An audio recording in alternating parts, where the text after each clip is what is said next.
ચાલો આપણે આગળ વધીએ. કાલે આપણે એંગ્યુલર મોમેન્ટમ સમજ્યા હતા.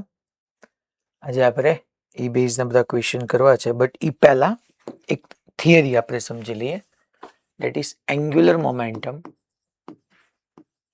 Angular momentum for rigid body which performing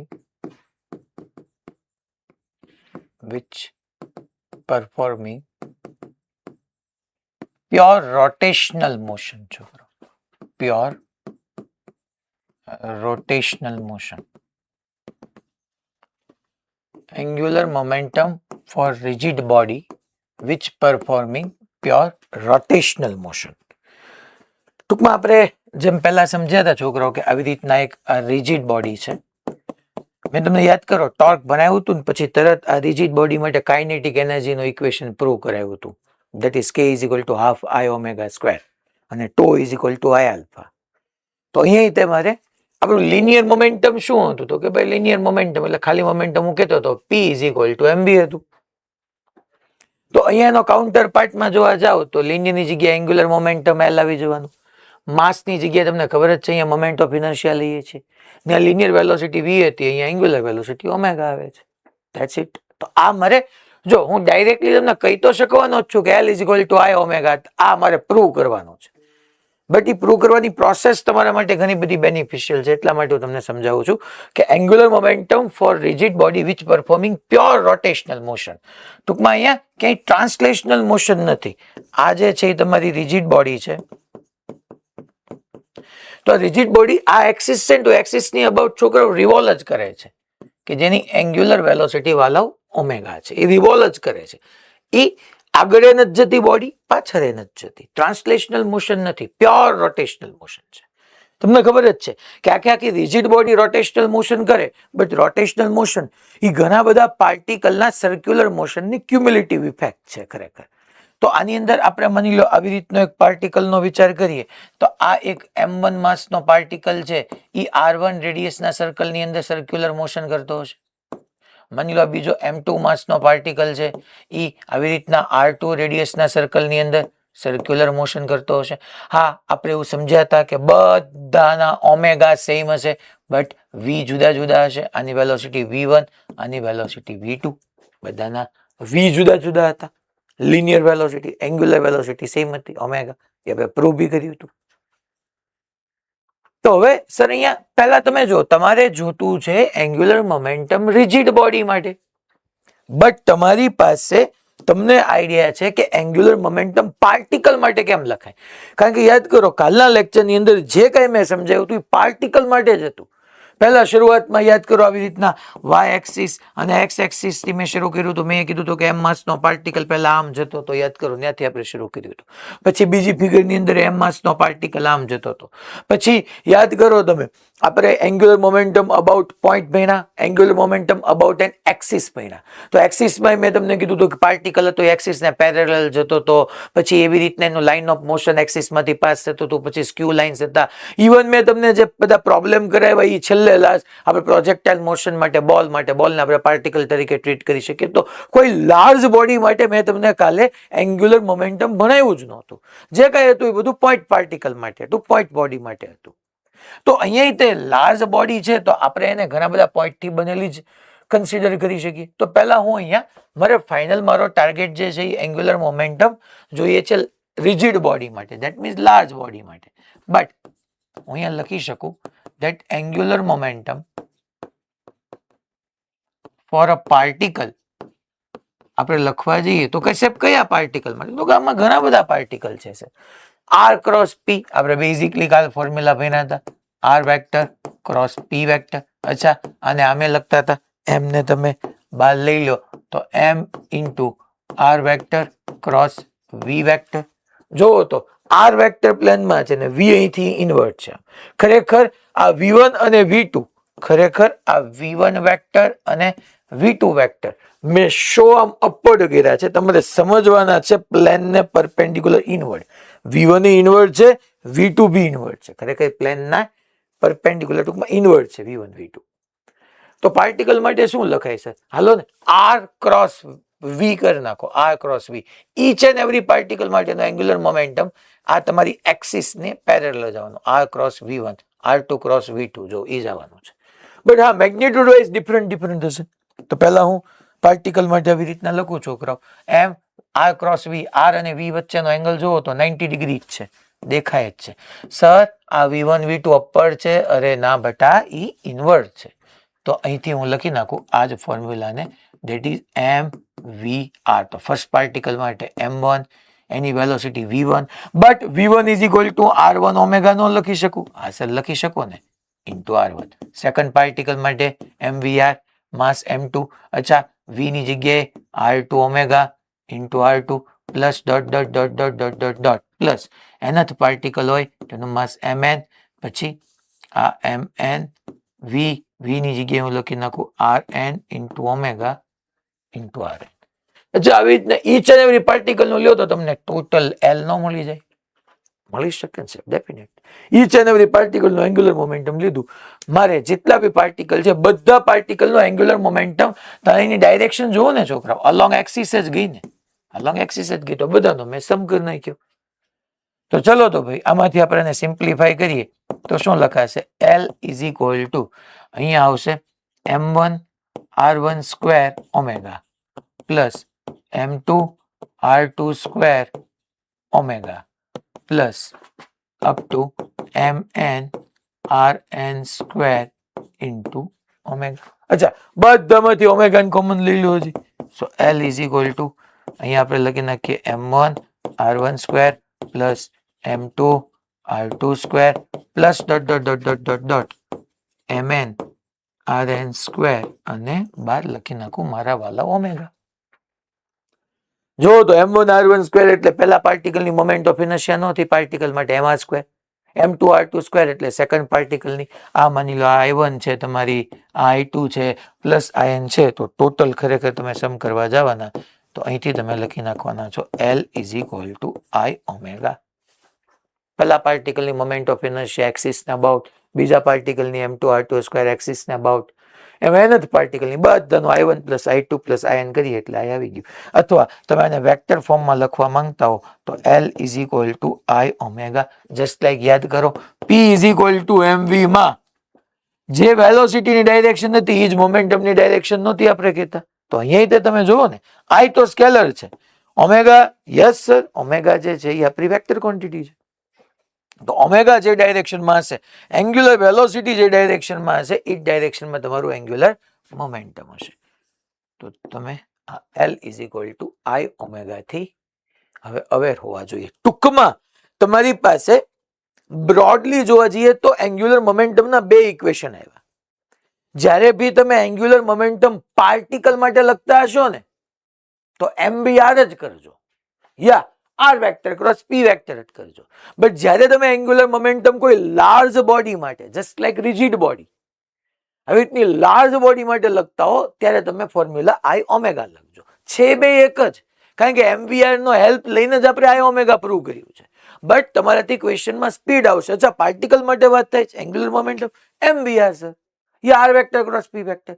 અચ્છા સર લાર્જ બોડી માટે વાત થાય છે, ઓકે એક્સટેન્ડેડ બોડી, અચ્છા તો સર I ઓમેગા.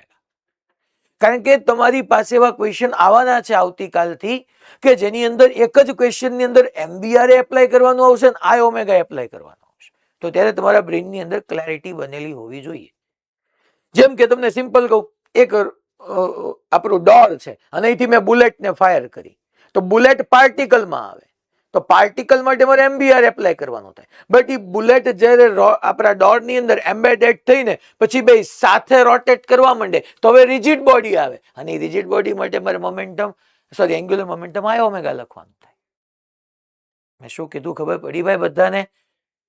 યસ યા નો? ક્યારે આપણે પાર્ટિકલ માટે વાત કરશું, ક્યારે આપણે એક્સટેન્ડેડ બોડી માટે વાત કરશું. ટૂંકમાં I omega P is equal to MB પરથી જ આ આવે છે. અચ્છા હવે અમુક PYQ બી છે, હું તમને ખાલી અમુક સોલ્વ કરાવી દઉં. એક્ઝામ્પલ જ છે આપણા બધા. માની લો તમારી સામે આવો એક્ઝામ્પલ આવ્યો છોકરો કે આપણે કાઇનેટિક એનર્જી, આના ઉપરથી હું તમને લખતા એક શીખવાડી દઉં ખાલી. કારણ કે એ હું પૂછીશ સાથે સાથે. તમને ખબર જ હતી છોકરાઓ, કાઇનેટિક એનર્જી એટલે આમ નહોતો લખતો, યાદ કરો, હાફ એમ વી સ્ક્વેર. ઉપર નીચે એમ વડે મલ્ટીપ્લાય કરો અને એમ વડે ડિવાઈડ કરો તો એમ સ્ક્વેર વી સ્ક્વેર એટલે પી સ્ક્વેર બાય 2m લખી શકતા હતા. યાદ કરો, કાઇનેટિક એનર્જીની બે ફોર્મ્યુલા, કાં તો હાફ એમ વી સ્ક્વેર અને યા તો પી સ્ક્વેર બાય 2m. તો અહીંયા શું આવી જશે કાઇનેટિક એનર્જીમાં? યા તો અહીંયા આપણે કાઇનેટિક એનર્જી કહી શકશું હાફ એમ ની જગ્યાએ આઈ અને વી ની જગ્યાએ omega, half I omega square. આમાં તમે આઈ વડે મલ્ટીપ્લાય કરો અને આઈ વડે ડિવાઈડ કરો છોકરાઓ, જો તો તમે આઈ વડે મલ્ટીપ્લાય કર્યું એટલે અહીંયા આઈ ઓમેગા હોલ સ્ક્વેર થઈ ગયું અપોન આઈ આવ્યું. મેં શું કર્યું છોકરાઓ? આઈ વડે મલ્ટીપ્લાય ને આઈ વડે ડિવાઈડ કર્યું તો આઈ ઓમેગા એટલે એલ નો લખાય. તો કાઇનેટિક એનર્જીની આવી ફોર્મ્યુલા બી વેલિડ છે, that is L square by 2i. P square by 2m ની જગ્યાએ આવી ગયું. જુઓ તમે, પી એટલે અહીંયા લિનિયર મોમેન્ટમ હતો, અહીંયા એંગ્યુલર મોમેન્ટમ એલ આવી ગયું. ડિનોમિનેટરમાં અહીંયા માસ એમ હતું, અહીંયા તમારી મોમેન્ટ ઓફ ઇનર્શિયા આવી ગઈ. પછી હવે નેક્સ્ટ એક્ઝામ્પલ, કે આવી રીતનો તમારી પાસે એક રોડ છે છોકરાઓ, સમજજો. આ રોડ છે, એમ માસ નો, M mass, L length, uniform rod, uniform rod. એની આ એક્સિસ ને અબાઉટ આપણે મોમેન્ટ ઓફ ઇનર્શિયા જોતી છે અને લેન્થ જે છે હું એલ કહી શકું. આ એક્સિસ ને અબાઉટ મોમેન્ટ ઓફ ઇનર્શિયા આપણને ખબર જ છે સર, ml સ્ક્વેર બાય 3. તો સર હવે આપણે શું ફાઇન્ડ કરવાનું? મેં તમને એમ કીધું કે આને અબાઉટ તમે બે વસ્તુ જણાવો. એક મને એંગ્યુલર મોમેન્ટમ જણાવો, કારણ કે એંગ્યુલર મોમેન્ટમ કહું, ટોર્ક કહું, મોમેન્ટ ઓફ ઇનર્શિયા કહું, મારે હંમેશા ક્લેરિફાય કરવું પડશે કોની અબાઉટ. તો આ એક્સિસ ની અબાઉટ આપણે એંગ્યુલર મોમેન્ટમ ને ટોર્ક બે એક્સિસ ની અબાઉટ લખતા શીખ્યા જ છે.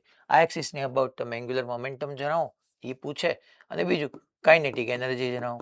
સાહેબ કાઇનેટિક એનર્જી એટલે તો કે રોડ આ એક્સિસ ની અબાઉટ એંગ્યુલર વેલોસિટી ઓમેગા થી રોટેટ થાય છે, તો એંગ્યુલર મોમેન્ટમ. તો સાહેબ એંગ્યુલર મોમેન્ટમ કેમ લખાય હવે? તો કે આપણે ભાઈ રોડ છે, પાર્ટિકલ છે, ના ના રોડ છે તો રોડ માટે આઈ ઓમેગા નો આવે. હા બરાબર છે, એમ બી ની જગ્યાએ ઓમેગા. આઈ કેટલું લખાય? તો કે M L square by 3 into omega, એટલે એંગ્યુલર મોમેન્ટમ લખાઈ ગયું. સર કાઇનેટિક એનર્જી કેવી હોય? તો kinetic energy half I omega square. આ વધારે સારું પડે, તમે એલ સ્ક્વેર અપોન 2i ભી કરી શકો, that's your choice. Half I આને એકોર્ડિંગ લખવું હોય તો M L square by 3 into omega. તો તમને અહીંથી કાઇનેટિક એનર્જી મળી જશે, that is M L square by 6 times omega. આ તમારી કાઇનેટિક એનર્જી આવી ગઈ, આ તમારું એંગ્યુલર મોમેન્ટમ આવી ગયું.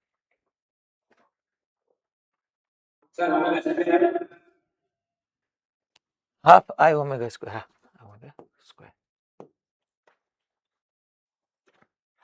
આઈ ની જગ્યા પર એક્સિસ ના about moment of inertia ml square by 3 લખી. ચાલો હવે મને તમારી પાસેથી આન્સર જોશે હો. હવે લોજિક કાંઈ નથી, રિપીટેશન છે. કોને કેટલી વસ્તુને રિકોલ કરી શકે છે એ છે મેઇન. અગેન આવી રીતના તમારી પાસે એમ માસ નો અને એલ લેન્થ નો યુનિફોર્મ રોડ છે. આપણે લખી નાખીએ એમ માસ એલ લેન્થ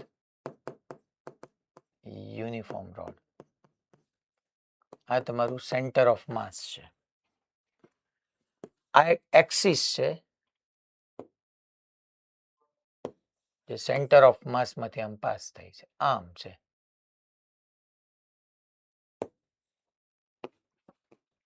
આ એંગલ થીટા છે અને આવી રીતના ઓમેગા થી રિવોલ્વ કરે છે. તો આ એક્સિસ ને અબાઉટ, આ એક્સિસ ને અબાઉટ મને એલ શું થશે એ કયો, અને કાઇનેટિક એનર્જી શું થશે એ કયો. યાદ હોવું જોઈએ, મેં તમને સમજાવ્યું હતું આ એક્સિસ ને અબાઉટ આપણે મોમેન્ટ ઓફ ઇનર્શિયા, પહેલા તો L is equal two I omega થવાનું છે. તો હવે શું લખાય તમને યાદ હોવું જોઈએ.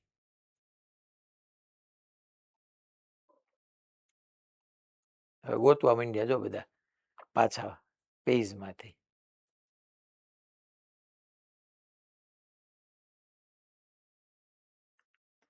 ચાલો, કોણ કહેશે આન્સર? હેન્ડ રેઝ કરીને પાછળથી તમે ગોતીને આ એક્સિસ ને અબાઉટ કહેશો ને તો આ ક્વેશ્ચન નો કોઈ ચામ નહીં રહે. કારણ કે કરવાનું તો છોકરાઓ આ ઓમેગા જ છે, બીજું કઈ રોકેટ સાયન્સ તો છે નહીં આની અંદર. હા Rajkot. ml square by 12 sin theta into omega. ml square by 12 into sin theta into omega. તને યાદ હતું તો પાછળથી જોઈને બોલો, સાચું કેજો. હા સર યાદ હતું. આવી રીતે સાચું બોલજો, ત્રણ રીતે આવી રીતે. ખોટું બોલ તો તારી આવા વાળી ના હમ છે, જેદી આવશે તેદી ના લાગશે. ના સર, અચ્છા, આટલો બધો પેનિક કેમ થઈ ગયો પણ એનું નામ સાંભળીને? આ તો હું જો કે કાઈ નથી. અચ્છા, પાકું? હા ઓકે ગુડ. ચાલો, અને કાઇનેટિક એનર્જી મારે લખવાની આવશે હાફ આઈ ઓમેગા સ્ક્વેર. તો હાફ આઈ ની જગ્યાએ હું લખી નાખું ml square by 12 sin theta into omega square. ટૂંકમાં હવે આ તો મેં તમને બે ક્વેશ્ચન કરાવ્યા છોકરાઓ, તમે સમજી લ્યો કે તમારી સામે આવા કેટલા બધા ક્વેશ્ચન આવી શકે. આવી રીતનો એક એમ માસનો એલ લેન્થનો રોડ લઈ લો. હું તમને છોકરાઓ આ એક્સિસ ને અબાઉટ એંગ્યુલર મોમેન્ટમ પૂછી લો કે રોટેટ થાય છે, આને about angular momentum kinetic energy જણાવો. હું તમને આ એક્સિસ ને અબાઉટ પૂછી લો, જે અહીંથી કહી દો કે અહીંથી કંઈક પર્ટિક્યુલર આ ચલો તો ભાઈ L/4 ડિસ્ટન્સ છે, તો આ એક્સિસ ને અબાઉટ પૂછું તો તમારે પહેલા મોમેન્ટ ઓફ ઇનર્શિયા ફાઇન્ડ કરવા માટે પેરેલલ એક્સિસ થિયરમ એપ્લાય કરવો પડે કે આને અકોર્ડિંગ ml સ્ક્વેર બાય 12 અને પ્લસ આ જે છે એમ માસ છે ઇન્ટુ L/4 હોલ સ્ક્વેર, આવી રીતનું કંઈક કરવું પડે. હું તમને ઇવન આ એક્સિસ ને અબાઉટ એ પૂછી શકું તો ml square by 3 sin theta, યાદ કરો આપણે ભણ્યા હતા. ટૂંકમાં જે એક્સિસ કહું, જો આવી રીતના સિમ્પલ મસ્ત સીધી એક્સિસ હશે તો તમને ફાસ્ટ પડશે. એ સિવાયની કોઈ એક્સિસ કહું તો તમે એને પેરેલલ પરપેન્ડિક્યુલર એક્સિસ જે કઈ થિયરમ એપ્લાય કરતો હોય, formula L is equal to I omega જ છે. અને કાઇનેટિક એનર્જી પૂછે તો તમારી હાફ I ઓમેગા સ્ક્વેર જ છે. આ બધા ક્વેશ્ચન હવે તમારી માટે અહીંયા ઓપન થઈ ગયા. માની લો હજી એકાદો એક્ઝામ્પલ લઈ લો કે છોકરાઓ માની લો આવી રીતની એક ડિસ્ક છે, આમ ડિસ્ક,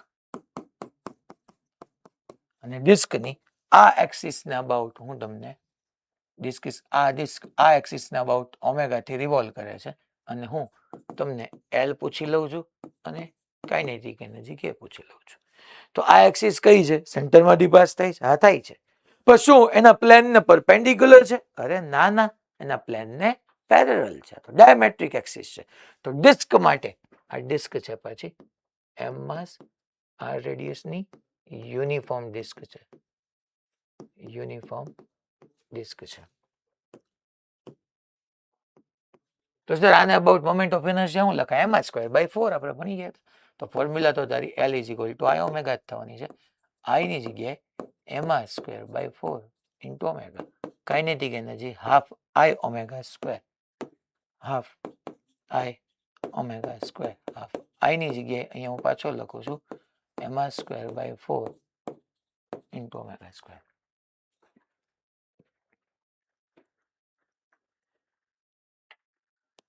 પછી સાહેબ શું કરશું આપણે? તો કે હવે જે છે એ આપણે એકાડી તમને પ્લેટ લઈ લો. ટૂંકમાં હજી જો આ બધામાં કેટલી એક્સિસ આવે, એના પ્લેન ને પરપેન્ડિક્યુલર ને સેન્ટરમાંથી પાસ થતી એક્સિસ આવી શકે. આવી રીતના ટેન્જેન્શિયલ આ એક્સિસ ને અબાઉટ તમને હું L પૂછી લઉં. કરવાનું આ ઓમેગા જ છે, પેલા I લખતા આવડવો જોઈએ. અલા ખબર પડી, મેં આ ચેપ્ટર હાવ ઊંધું શરૂ કર્યું હતું. મેં સૌથી પહેલા આની અંદર મોમેન્ટ ઓફ ઇનર્શિયા ભણાવ્યું, પછી ટોર્ક ભણાવ્યું. તમે જનરલી જુદું ભણ્યા હશો. પહેલા ટોર્ક એંગ્યુલર મોમેન્ટમ ભણાવો, પછી મોમેન્ટ ઓફ ઇનર્શિયા ભણાવો. તો ખરેખર કોઈ બી ફોર્મ્યુલા લઈ લો ને યાર, કોઈ બી ફોર્મ્યુલામાં મોમેન્ટ ઓફ ઇનર્શિયાની જરૂર પડે જ છે ને. જોવો ને તમે, F is equal to mn જગ્યાએ tau is equal to I alpha આવ્યું તો I શું છે? P is equal to mb જગ્યાએ L is equal to I omega આવ્યું તો I શું છે? તો પહેલા મોમેન્ટ ઓફ ઇનર્શિયા જ ભણવું પડે. એટલા માટે આપણે પહેલા બધા જ શેપ માટે મોમેન્ટ ઓફ ઇનર્શિયા સમજી લીધું હતું. Parallel axis, perpendicular axis theorem કેવી રીતના એપ્લાય કરાય. માની લો તમને કાલ સવારે આવું આપણે નહોતા ભણ્યા છોકરાઓ, પછી કેટલા બધા કેસીસ છે કે આ એક L લેન્થની મેં સ્ક્વેર પ્લેટ કીધી, હવે સ્ક્વેર પ્લેટની આ એક્સિસના અબાઉટ ઓમેગાથી રિવોલ્વ થાય છે, તો તમને આને એકોર્ડિંગ આની મોમેન્ટ ઓફ ઇનર્શિયા પૂછી શકો. અત્યારે આપણે જે 4 5 6 પ્રોબ્લેમ કર્યા એ બધા રિજિડ બોડી છે, લાર્જ બોડી છે. લાર્જ બોડી હોય તો એંગ્યુલર મોમેન્ટમ આઈ ઓમેગા લખાય.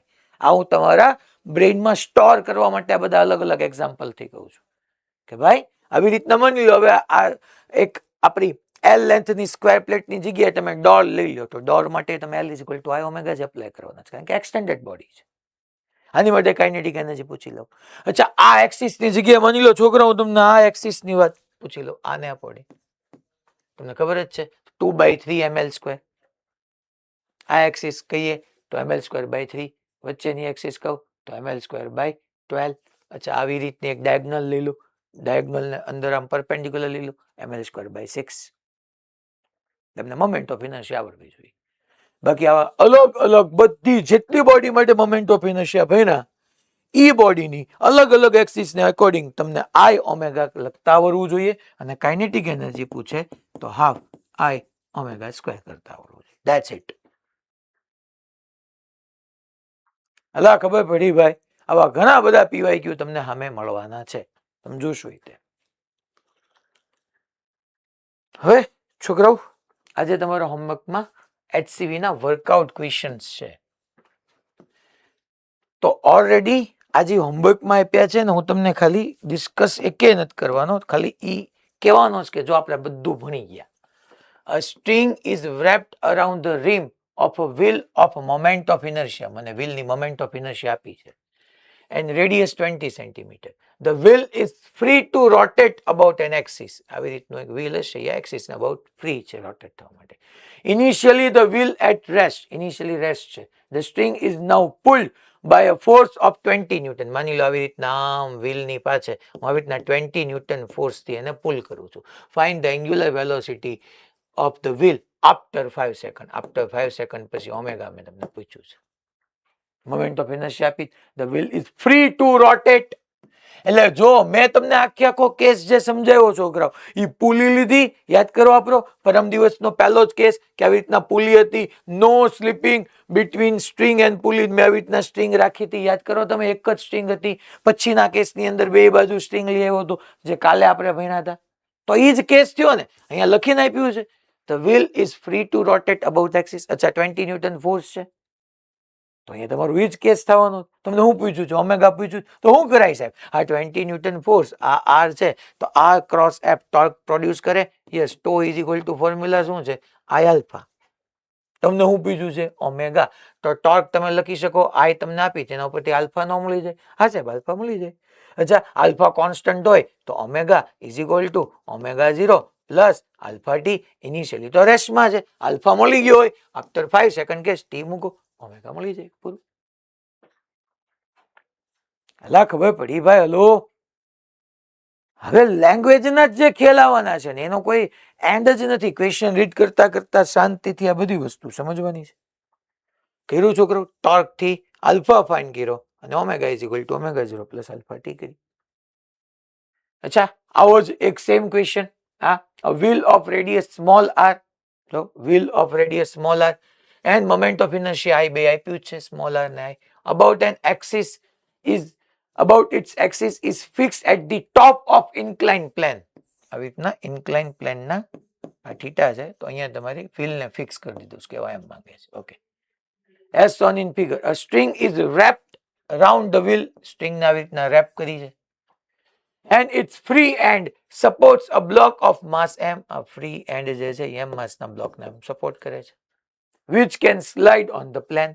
જો, which can slide on the plane. Initially the wheel is rotating at speed omega.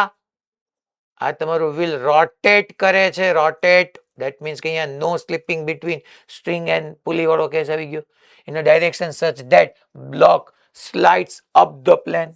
ટૂંકમાં બ્લોક અહીંથી v વેલોસિટી આમ જતો જાય છે, એટલે આ વાઉન્ડ થતું જાય છે.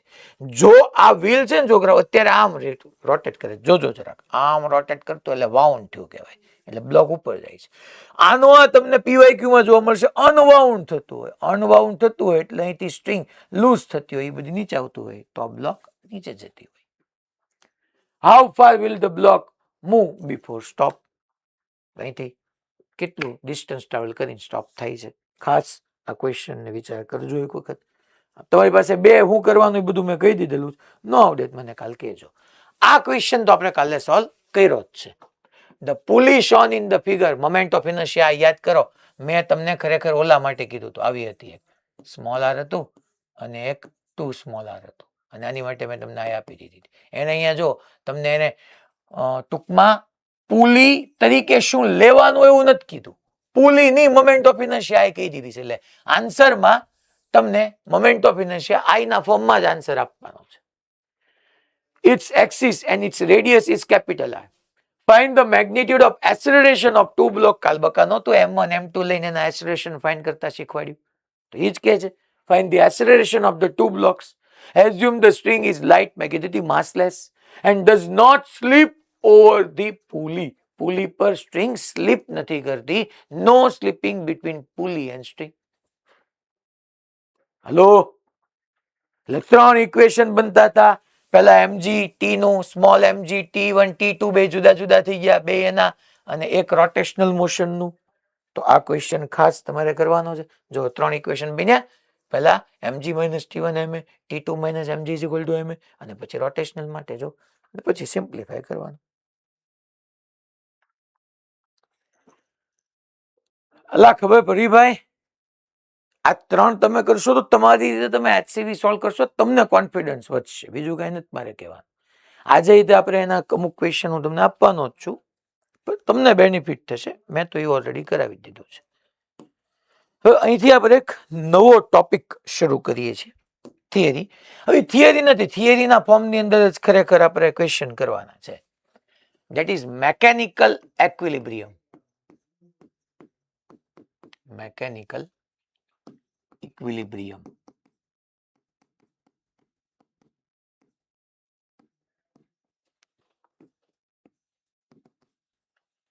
મેકેનિકલ ઇક્વિલિબ્રિયમ મીન્સ કે યાંત્રિક સંતુલન. ગુજરાતી થશે યાંત્રિક સંતુલન. Mechanical equilibrium. મેકેનિકલ ઇક્વિલિબ્રિયમ શું કરે છે છોકરો? બે ઇક્વિલિબ્રિયમ નું combination. First is we know that translational equilibrium. Second is rotational equilibrium. Translational equilibrium નો મિનિંગ થાય. ટ્રાન્સલેશનલ ઇક્વિલિબ્રિયમ નો મિનિંગ થાય કે ભાઈ કોઈ પણ બોડી માટે જો પાર્ટિકલ માટે વેલોસિટી 0 હોય. લાર્જ બોડી માટે સેન્ટર ઓફ માસ ની વેલોસિટી 0 હોય. ક્યારેક હું v = 0 લખું, ક્યારેક હું vcom = 0 લખું. તમે સમજી જવાનું કે v = 0 હશે તો પાર્ટિકલ માટે વાત થતી હશે. vcom = 0 હશે તો આખે આખું લાર્જ બોડી હશે અને લાર્જ બોડી આખાને આપણે એક્સપ્લેન ન કરવું હોય એની બદલે એક પોઈન્ટને આપણે એક્સપ્લેન કરીએ. એ પોઈન્ટ એટલે જ એનું સેન્ટર ઓફ માસ હતું. યાદ કરો, સેન્ટર ઓફ માસમાં લખાયું હતું. તો v = 0 પાર્ટિકલ માટે વાત થાય છે. ઇક્વિલિબ્રિયમ નો મિનિંગ ઈ જ છે v = 0 યા vcom = 0. v0 તો વેલોસિટીમાં ચેન્જ જ નથી એટલે એક્સલરેશન 0 અને એક્સલરેશન 0 એટલે તમારું F નેટ એક્સટર્નલ ફોર્સ 0 હોય. F એક્સટર્નલ નો નેટ 0 હોય. વેલોસિટી 0. ટૂંકમાં યાંત્રિક સંતુલનનો મતલબ થાય રેખીય સંતુલન વત્તા ચાક ગતિય સંતુલન. ટૂંકમાં નો તો બોડી સ્ટ્રેટ મોશનમાં હોય, નો તો બોડી રોટેટ થતી હોય. આ પ્રકારના આપણે ઇક્વિલિબ્રિયમને મેકેનિકલ ઇક્વિલિબ્રિયમ કહેવાના છે. અને સેકન્ડ અહીંયા રોટેશનલ ઇક્વિલિબ્રિયમમાં તમારું ઓમેગા કોન્સ્ટન્ટ હોય, 0 હોય તો આલ્ફા 0 થવાનું છે અને ટોર્ક તમારું એક્સટર્નલ નેટ એક્સટર્નલ ટોર્ક યા નેટ ટોર્ક 0 થવાનું છે.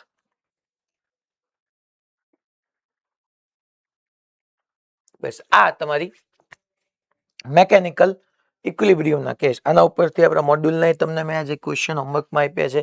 લેડર પ્રોબ્લેમ બી ઘણા બધા આના ઉપરથી સારા સારા આપણે આજે ડિસ્કસ કરવાના છે. ચાલો આપણે શરૂ કરીએ ક્વેશ્ચન ડિસ્કસ કરવાનું. પહેલા મેં ઓલરેડી ક્વેશ્ચન આવી રીતના ડ્રો કરી રાખ્યો છે. જો ક્વેશ્ચન શું કે છે? અચ્છા, ક્વેશ્ચન પેલા આ ક્યાંથી આવ્યો? ભાઈ ક્રમ બદલી નાખ્યો છે ઋત્વિક સરે. ઓ ઋત્વિક ભાઈ, મેં આ સિક્વન્સમાં નહોતા લખ્યા. ચાલો કાંઈ વાંધો નહીં, પહેલા આ ક્વેશ્ચન શરૂ કરીએ, કારણ કે પહેલાથી થોડું ઇઝીથી મારે કરવું પડે ને, એટલા માટે તમને મેથડ મગજમાં બેઠે બેઠે પછી બધું થાય. મેં લખ્યા હતા જુદા સિક્વન્સમાં અને ફેરવી નાખ્યા જુદા સિક્વન્સમાં. ચાલો જો ક્વેશ્ચન શું કે છે કે આવી રીતનો આખો સપોર્ટ છે, સપોર્ટ, રાઈટ? આ સપોર્ટ આપણને દેખાય બધા. એ સપોર્ટ થી આપણે આવી રીતના બે સ્ટ્રિંગની મદદથી એક રોડ ને લટકાયો છે, હેંગ કર્યો છે ટૂંકમાં. આ એક સપોર્ટ છે. આવી રીતની બે આઈડેન્ટિકલ સ્ટ્રિંગ એટલે બે આદર્શ દોરીઓ છે. ટેન્શન ઇન્ડિવિજ્યુઅલ દોરીમાં જુદું જુદું હશે, બટ પર્ટિક્યુલર સ્ટ્રિંગ માટે તો એ સેમ જ હશે. અહીંયા આવી રીતનો એક એલ લેન્થનો એમ માસનો એલ લેન્થનો યુનિફોર્મ રોડ છે. એની રોડ રેસ્ટ પર છે. રોડ જે છે એ રેસ્ટ પર છે. આખો રોડ છે, એની લેન્થ એલ છે. એમાં બીજી સ્ટ્રિંગ મેં જે હેંગ કરી જ નહીં, આ એન્ડ થી L/3 અંદર તરફ હેંગ કરી છે. અહીંથી L/3 અંદર ગયો જાવ, અંદરથી L/3.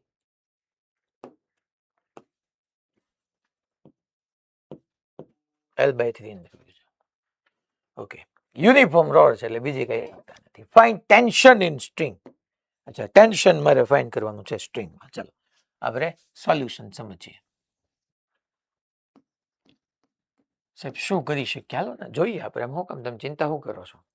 પેલા જો યુનિફોર્મ રોડ છે એટલે એક શાંતિ છે, બધું જ માસ હોય એના સેન્ટરમાં કોન્સન્ટ્રેટ કરી શકું. તો અહીંથી આપણે વિચારી શકીએ કે બધું જ માસ અહીંયા છે ને ટોટલ એનું વેઇટ mg નીચે તરફ છે. આ mg ગ્રેવિટેશનલ ફોર્સ આ રોડને નીચે લઈ જવા ટ્રાય કરશે, તો ઓલી બે સ્ટ્રિંગ એનો ઓપોઝ કરવા માટે ટેન્શન T1 T2 ઉપર તરફ આવી જશે. T1 T2.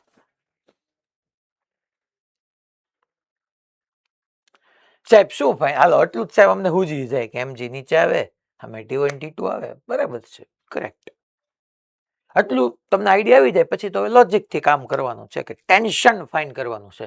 શું આ તમારો રોડ ઉપર જઈશ ક્યાંય ઉપર જાય છે, નીચે જઈશ રેસ્ટ પર છે? અચ્છા, ફોર્સિસ હોય ને બોડી રેસ્ટ પર હોય, ધેટ મીન્સ જેટલું અપવર્ડ ફોર્સ એટલું જ ડાઉનવર્ડ ફોર્સ, મીન્સ કે F નેટ એક્સટર્નલ 0. તો અહીંયા આપણે સોલ્યુશનમાં જોઈએ કે રોડ એટ રેસ્ટ છે, ધેટ ડિનોટ્સ કે ભાઈ સિગ્મા F એક્સટર્નલ નેટ તમારું 0 થવાનું છે.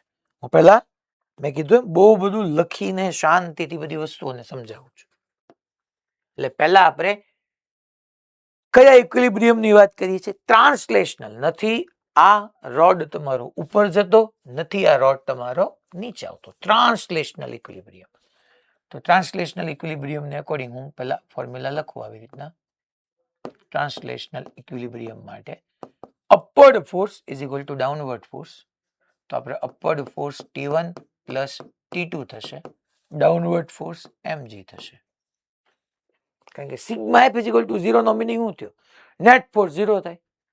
એટલે તમે ઘણા પાછું આમ 0 તો આવ્યું જ નહીં સાહેબ આમાં કે. એટલે અપવર્ડ T1 T2 અપવર્ડ, ઓલું નીચે છે એટલે માઇનસ કર, માઇનસ mg બરાબર 0. હવે સિમ્પ્લિફાય કર, આ જવાનું.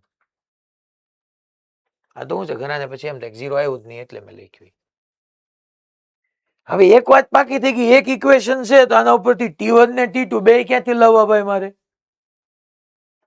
તો હવે તરત વિચાર આવે કે આ રોડ નથી ઉપર જતો, નથી નીચે જતો, એની હારવાર આ જ રોડ નથી ક્લોકવાઇઝ રોટેટ થતો, નથી એન્ટી ક્લોકવાઇઝ રોટેટ થતો. ધેટ મીન્સ કે આ રોટેશનલ ઇક્વિલિબ્રિયમમાં બી છે. ક્યાં ક્લોકવાઇઝ કે એન્ટી ક્લોકવાઇઝ ટોર્ક રોટેટ જ નથી થતો. ખાલી ટ્રાન્સલેશનલ ઇક્વિલિબ્રિયમ જોઈએ તો નો ઉપર ગયો, નો નીચે ગયો. ખાલી રોટેશનલ જોઈએ તો નો ક્લોકવાઇઝ, નો એન્ટી ક્લોકવાઇઝ. અહીંયા તો નથી રોટેટ થતો, નથી ક્યાંય જતો, તો આ તો આપણું મેકેનિકલ ઇક્વિલિબ્રિયમ થઈ ગયું. તો એક ઇક્વેશન હું રોટેશનલ ઇક્વિલિબ્રિયમ માટે લખો. અચ્છા, એ શું હતું? Sigma tau is equal to 0 sir. Sigma tau સાહેબ આ ઓલા જેટલું સહેલું નથી એવું તને લાગે છે બેટા. મેં તને કીધું હતું ટોર્ક, એન્ગ્યુલર મોમેન્ટમ અને મોમેન્ટ ઓફ ઇનર્શિયા જ્યારે બી આવે ત્યારે પહેલા વિચારવું પડે કઈ એક્સિસ ને અબાઉટ. કારણ કે તમને ત્રણેયમાં about a point, about an axis કે આમાં સાહેબ કીધું નથી. જ્યારે કે નહીં ત્યારે ગમે ત્યાંથી લઈ શકીએ સાહેબ તો લઈ શકો ને. હું તમને એમ કહું છું આમાં તમે ગમે એ પોઈન્ટ પસંદ કરો, ઈ પોઈન્ટ ને અબાઉટ ટોર્ક લ્યો, તમારો આન્સર 0 આવે. એની આના એકના એક ક્વેશ્ચન તમને 3-4 રીતે કરીને દેખાડું છું, જવાબ બધી રીતે લાવું છું. કારણ કે જવાબ લાવવો એ કોઈ આપણું મુખ્ય કામ નથી. મારે સિગ્મા ટો 0 કરવાનું છે, but torque about a point કે અબાઉટ એન એક્સિસ હું પોઈન્ટ તરીકે લઉં. ચાલો, મને પહેલા સાહેબ તમે પછી એમને કહેશો કે કયું લેવાય, હું તમને કહીશ ખરી કે ઓલવેઝ આવું પોઈન્ટ પસંદ કરાય, બાકી તમે પસંદ કરી ગમે શકો. માની લો હું એ પોઈન્ટ કહી દઉં, હું તમને એમ કહું છું કે ભાઈ રોટેશનલ ઇક્વિલિબ્રિયમ છે એટલે એ પોઈન્ટ ને અબાઉટ નેટ ટોર્ક 0 છે. તો મારે અહીંયા જે ઇક્વેશન લખવાનું એને અબાઉટ લખવાનું. ચાલો એ તો હવે એ માંથી અચ્છા sigma tau is equal to આપણે આર ક્રોસ એફ કરવાનું. અચ્છા T1 જે ટેન્શન છે એ ટેન્શનની line of action of force તમારા પોઈન્ટ માંથી પાસ થઈ જાય છે. આપણે ભણી ગયા કે જ્યારે બી line of action of force જે પોઈન્ટ ને અબાઉટ ટોર્ક ફાઇન્ડ કરતા એમાંથી પાસ થઈ જાય તો એનો ટોર્ક તો 0 આવી જાય. એટલે T1 નું ટોર્ક 0 થઈ ગયું.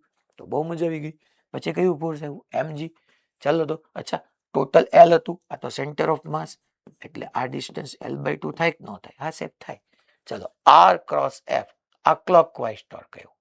અચ્છા પછી T2 નું આવશે સાહેબ? T2 નું હા T2 નું જો R ક્રોસ F આ એન્ટી ક્લોકવાઇઝ આવ્યું. આ ક્લોકવાઇઝ R એટલે L/2 અને F એ બંને વચ્ચેનો angle 90. R cross F clockwise આ એન્ટી ક્લોકવાઇઝ. તો નેટ ટોર્ક 0 કરવું એટલે ક્લોકવાઇઝ ને પોઝિટિવ લખવું, એન્ટી ક્લોકવાઇઝ ને નેગેટિવ લખવું, એવું કરવા કરતા બેટર છે કે clockwise is equal to anti clockwise. એમ લખી જ શકીએ આપણે. તો ચલો તો ક્લોકવાઇઝ કોને અબાઉટ હું વાત કરું છું? એને અબાઉટ. તો ક્લોકવાઇઝ એટલે મારે લખાય L/2 into mg is equal to anti clockwise. સાહેબ એન્ટી ક્લોકવાઇઝ માં R ક્યાંથી લેવાનું? અરે તારા રેફરન્સ પોઈન્ટ થી A થી. તો A થી સાહેબ આ ડિસ્ટન્સ કેટલું થાય એ નથી ખબર. અરે ટોટલ L છે, ટોટલ L છે ત્યારે આટલું ડિસ્ટન્સ જોતું છે તો L માઇનસ L/3 કર, ધેટ ઇઝ 2L/3. અહીંયા સુધી ડિસ્ટન્સ એટલું જ થવાનું છે. તો ઇન્ટુ હું લખી નાખું અહીંયા છોકરાઓ 2L/3 ઇન્ટુ T2. T2 મળી ગયું. જો તમે T2 મળી ગયું. કોને કોને કટ કરી નાખીએ આપણે? L તમારું કટ થઈ ગયું. તો અહીંથી તમને મસ્ત મજાનું T2 મળી ગયું. T2 મળ્યું 3mg/4 આ T2 આવી ગયું. અને T2 3mg/4 અહીંયા મૂકો તો mg માઇનસ 3mg/4 એટલે T1 તમારી પાસે mg/4 આવી જશે.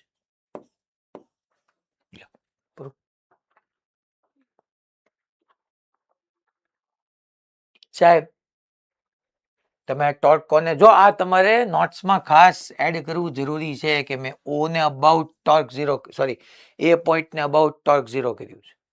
સાહેબ તમે તો કહેતા હતા ગમે એ પોઈન્ટ લઈને હાલે. તો આ બીજો લ્યો તો હાલો બીજા કયા કયા પોઈન્ટ છે? એક આ B લેવાય, આ લેવાય સાહેબ, આ C લેવાય, હા સાહેબ લેવાય. સાહેબ આ ABC સિવાય ગમે લેવાય પણ પછી તારા ડિસ્ટન્સીસ તને કેમ ખબર પડે? આ બધા એવા પોઈન્ટ છે કે હા C માટે L/3 છે, આ વચ્ચે L/2 છે, એમ આપણે જોવું પડે. પહેલું તો એનું જ રહેવાનું છે. હવે હું તમને આખો કેસ તમે કયો એ પોઈન્ટ થી લઈને કરાવું. હાલો B અને C માંથી તમે કયો આપણે લઈએ. B અને C માંથી તમે કયો એ લઈએ. હાલો બીજું B કેસ બધા બે કે છે B. હાલો B માંથી કરાવું. લેવાય નહીં B પણ આપણે B લેશું. B કામ ન લેવાય સમજાવું તમને. એટલે હું રોટેશનલ ઇક્વિલિબ્રિયમ વાળો પાર્ટ જ ફરીથી લખીશ કારણ કે ઓલું તો એનું જ રહેવાનું. Upward force is equal two downward force. તો ચલો તો ભાઈ રોટેશનલ ઇક્વિલિબ્રિયમ અને હું અહીંયા લખું છું કે હું B ને અબાઉટ ટોર્ક 0 કરું છું. ચલો નો પ્રોબ્લેમ. તો B સેન્ટર ઓફ માસ તો mg ની તો line of action of force જ B માંથી પાસ થઈ ગઈ એટલે એનું ટોર્ક 0. હવે આ પોઈન્ટ થી આ L/2 એ T1 તો આ કયું આ ક્રોસ એફ આ કયું ટોર્ક થયું એન્ટી ક્લોકવાઇઝ એક એન્ટી ક્લોકવાઇઝ આવ્યું અને એક સોરી આ L/2 T1 આ ક્લોકવાઇઝ આવ્યું છે સોરી છોકરો આ ક્લોકવાઇઝ આવ્યું અને આ એન્ટી ક્લોકવાઇઝ આવ્યું હા તો જ 0 થઈ ને clockwise is equal to anti clockwise અથવા clockwise positive anti clockwise negative is equal to 0 હવે આપણને એટલું તો યાર આવડવું જ જોઈએ તો ચલો તો હું શું લખું પહેલા ક્લોકવાઇઝ ટોર્ક ડિસ્ટન્સ કેટલું છે L/2 ઇન્ટુ ટેન્શન તમારું T1 ઇઝ ઇક્વલ ટુ અચ્છા ટેન્શન T2 છે સર આ ડિસ્ટન્સ કેટલું થાય તો હવે તું જો ને યાર આ ડિસ્ટન્સ તારે જોતું હોય એટલું તારે જોતું હોય તો ટોટલ તને ખબર છે 2L/3 છે એમાંથી L/2 ને સબટ્રેક્ટ કર 2L/3 માંથી L/2 ને તું સબટ્રેક્ટ કર દોસ્ત L/2 ને સબટ્રેક્ટ કર તો શું થશે 4L minus 3L એટલે L/6 થશે 4L minus 3L એટલે L/6 થશે યસ તો ઇન્ટુ 2 લખી નાખ બેટા L/6 ચલ તો હવે L ગયા તો અહીંયા શું વધ્યું શું તારી પાસે T2 is equal two 3T1 થયું ને 6 ઉપર વ્યૂ જાય હવે જો હવે તને શું થાય તારું કેલ્ક્યુલેશન લેન્ધી થઈ ગયું હવે એક T1 plus T2 is equal to mg છે કાંઈ વાંધો નહીં મૂક તું બેટા અહીંયા વેલ્યુ મૂક T1 ના T1 T2 ની જગ્યાએ બોલ શું કરીશ તો કે T2 ની જગ્યાએ 3T1 મૂકી દઉં ઇઝ ઇક્વલ ટુ mg તો જો આવી ગયું T1 plus 3T1 4T1 is equal to mg so T1 is equal two mg/4 અને T1 is equal two mg/4 ને અહીંયા મૂકી દે તો T2 is equal two 3mg/4 આવી ગયું હવે હું તમને જવાબ દઈ દઉં કે શું કામ બી નો લેવાય મેં A કે C લઉં ને તો એટલીસ્ટ T1 કે T2 નું ટોર્ક તો 0 જ થઈ જવાનું છે હું સંદર્ભ બિંદુ તરીકે નેટ ટોર્ક 0 કરવા માટે એ પોઈન્ટ લઉં તો T1 ની તો લાઇન ઓફ એક્શન નો ફોર્સ એમાંથી પાછી જાય એનું ટોર્ક તો ગયું એટલે સીધું ઈ જ ઇક્વેશન માંથી મને T2 મળી જાય અને એની વેલ્યુ અહીંયા મૂકું એટલે સીધું T1 મળી જાય મેથ્સ આપણું ઈઝી બની જાય માની લો હું C પોઈન્ટ લઉં તો T2 બીજું તણાવ બળ જે છે એ તો 0 થઈ જાય એનું ટોર્ક તો T1 મળી જાય સીધું એટલે મેં હું કીધું ખબર પડી ભાઈ બધાને હલો સાહેબ આવું કેમ ગમે લ્યો કેમ હાલે તમે જો તો મેં તમને આપણે લખીએ શું અહીંયા sigma tau is equal to 0 મેં તમને યાદ કરો આપણે લાસ્ટ ટુ લાસ્ટ લેક્ચરમાં ટોર્ક ની આવી ફોર્મ્યુલા લખાવી હતી tau is equal to I alpha કા તમારી moment of inertia hinge point ને અબાઉટ હોય ને ફિક્સ કે હિંજ તો ટોર્ક એ હિંજ ને અબાઉટ લખવાનું અચ્છા તમારી moment of inertia centre of mass ને અબાઉટ હોય તો ટોર્ક એ તમારે સેન્ટર ઓફ માસ ને અબાઉટ લખવાનું હું મેં સમજાવ્યું અહીંયા છોકરો બધા પોઈન્ટ હિંજ પોઈન્ટ તરીકે જ બિહેવ કરે છે ને બધા ફિક્સ છે હિંજ નો મિનિંગ શું હતો ફિક્સ હિંજ નો મિનિંગ શું થાય ફિક્સ મોડાસામાં કોણ આવ્યું હતું એ ઓલા સાહેબ કોણ આવ્યા હતા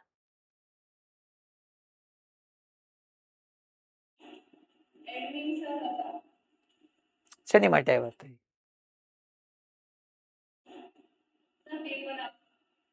પેપર આપવા કયા પેપર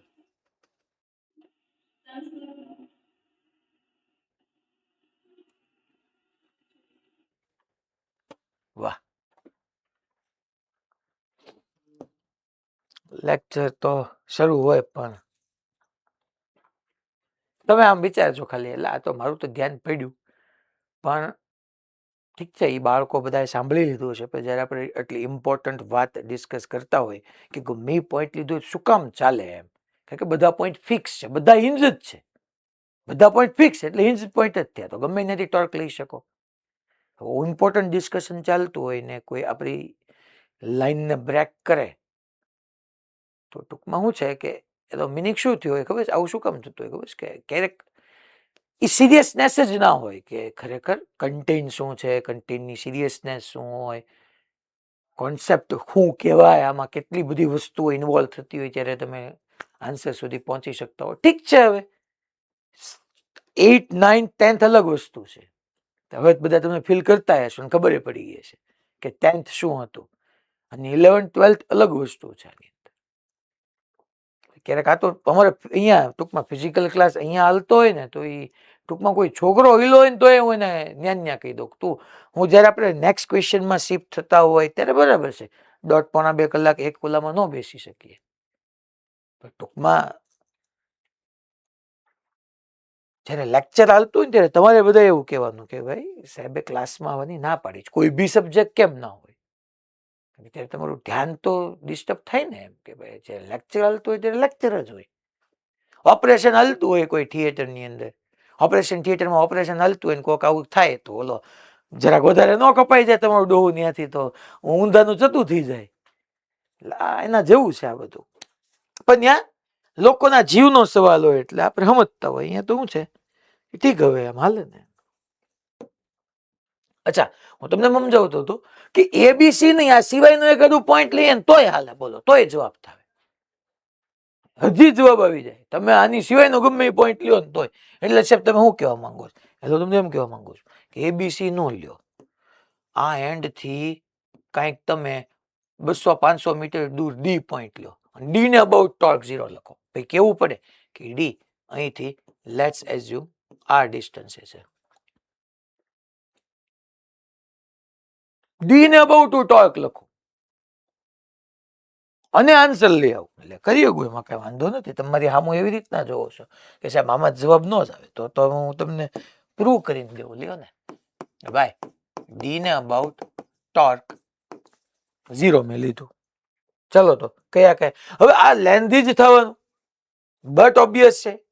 સૌથી હારા મારું તો તમારું આ હતું કે આપણે એને અબાઉટ લીધું તો આન્સર પતી જ ગયો છે. અહીંયા ક્વેશ્ચન પતી જ ગયો છે. હવે ડી ને અબાઉટ લઈએ ચાલો. એટલે ઓલું આ આપણું ઇક્વેશન નંબર 1 તો એઝ ઇટ ઇઝ જ રહેવાનું. એ તો upward force is equal two downward force.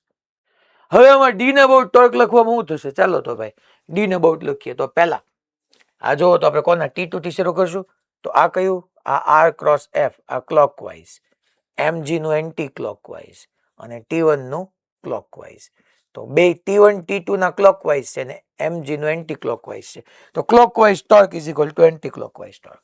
તો પહેલા હું ક્લોકવાઇઝ લખું તો T2 માટે શું લખાય? r plus l by 3. So T2 into r plus l by 3 plus હજી T1 નો ટોર્ક એ ક્લોકવાઇઝ હતો, એ તો ટોટલ લેન્થ l છે અને આ r છે. સો T1 માટે મારે લખાય T1 into r plus l is equal two, અચ્છા આની માટે હું લખાય? એન્ટી ક્લોકવાઇઝ છે, ડી ને અબાઉટ. અચ્છા ડિસ્ટન્સ કેટલું થાય? તો કે આ r છે અને આ સેન્ટર ઓફ માસ છે ને એટલે l બાય 2 એ હોય. તો r plus l by 2 into mg.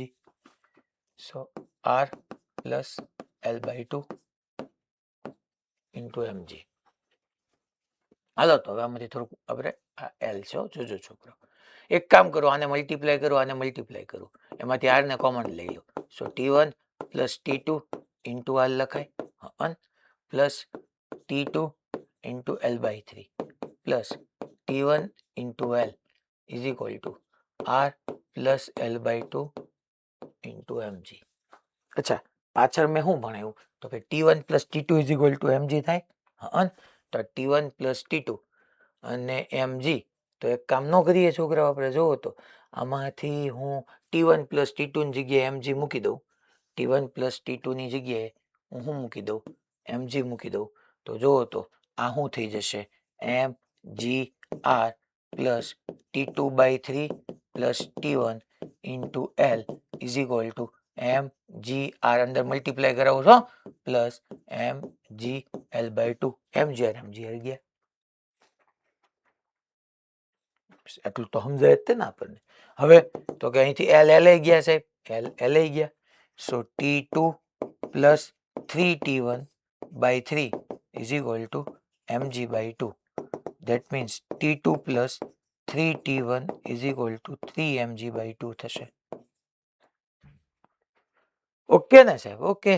હવે તો એક ઇક્વેશન તમારી પાસે હતું T1 plus T2 is equal to mg.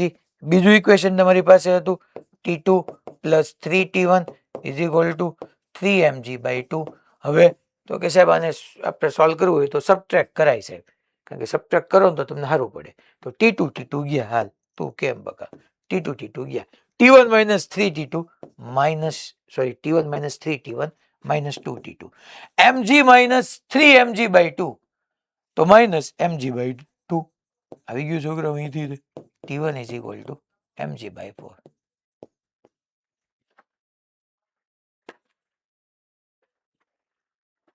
Hello હું ધારું તો આમાં 3 નવા પ્રોબ્લેમ ગણાવી દઉં, પણ તમને સમજાવું છું કે તમે કોઈ બી પોઈન્ટ લ્યો, તમારી વાત સેમ જ રહેવાની છે. આવું ત્યારે જ કરી શકશો, હંમેશા નહીં કરી શકો.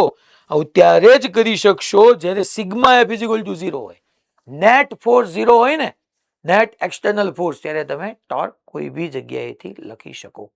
નેટ એક્સટર્નલ ફોર્સ 0 હોય ત્યારે તમે ટોર્ક કોઈ પણ પોઈન્ટને અબાઉટ લખી શકો. ચાલો આ આપણે બીજું એક ક્વેશ્ચન લઈએ પાછળ. હવે આ ક્વેશ્ચન પછી લઈએ, પહેલા આ લઈએ. ચાલો જો શું કે છે. હવે આ ક્વેશ્ચન એ તે જો હવે ઈઝી ધીમે ધીમે તમને આમાં બધી હળહુજતી જવી પડે. Find normal force applied by boys. જો આ બે બોય છે, બરાબર છે, બે બોય સેમ હાઈટ ના જ છે. પેલા એ સમજી લેજો, હાઈટ બે ની સેમ છે, હાઈટ h જ છે, બે સેમ હાઈટ ના છે, h સેમ છે. એની માથે આવો એને પ્લાન્ટ મૂક્યો છે 100 kg નો, બે ઉપર ન લઈ જતા હોય. પણ તકલીફ એ છે, એકના એક્ઝેક્ટલી એન્ડ પર છે, બીજાના એન્ડ થી 30 મીટર આગળ એને ઉપાડ્યું છે. માથે ઓલું પાલક મૂકીને ન લઈ જતા હોય. આમ બે એક આગળ વાળા મૂક્યો ને એક ટૂંકમાં આગળ હોય ને પાછળ હોય. હા બોલ જામનગર રાધિકા. સર 30 સેન્ટીમીટર છે કે મીટર? 30 સેન્ટીમીટર જ છે. ટોટલ 100 સેન્ટીમીટર હોય તો ક્યાંથી આવે 30 મીટર હોય? એટલે આ જે છે એ તમારું 30 સેન્ટીમીટર છે.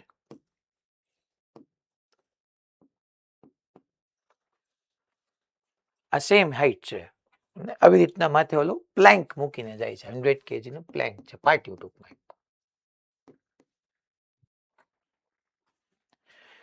તો શું થાય? Normal force, find normal force applied by boys.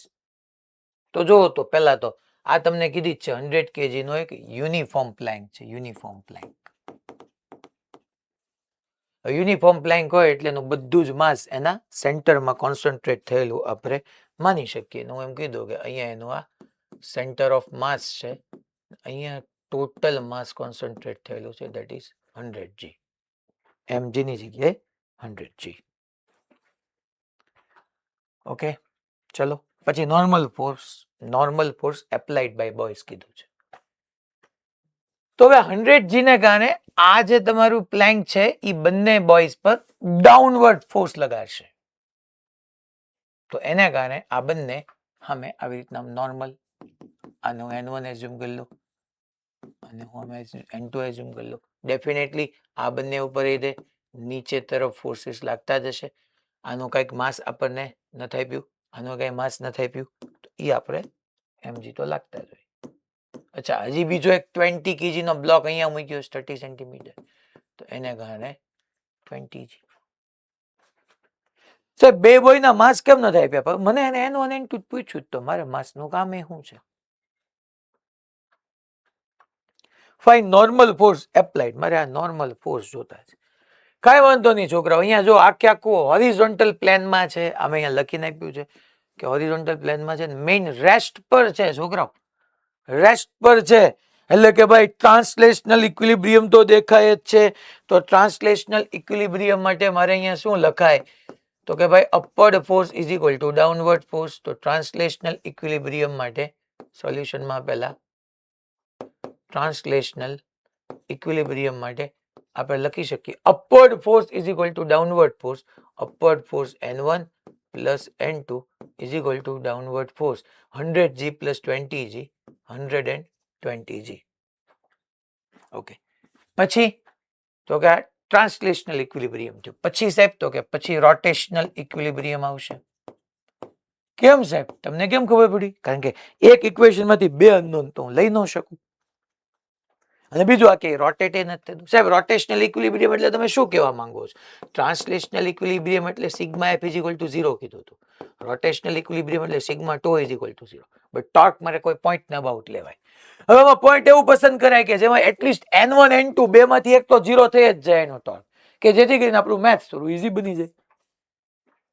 તો હું ચાલો ભાઈ અહીંયા લઈ લઉં, આ પોઈન્ટને O પોઈન્ટ કહી દઉં છું. તો ટોર્ક અબાઉટ પોઈન્ટ O લખી નાખીએ. ચલો તો n1 તો પોતે તમારા રેફરન્સ પોઈન્ટ માંથી જ પાસ થાય, તો એની line of action of force એમાંથી પાસ થાય, એનું ટોર્ક 0. 20g નું ક્લોકવાઇઝ, 100g નું ક્લોકવાઇઝ અને n2 નું એન્ટી ક્લોકવાઇઝ.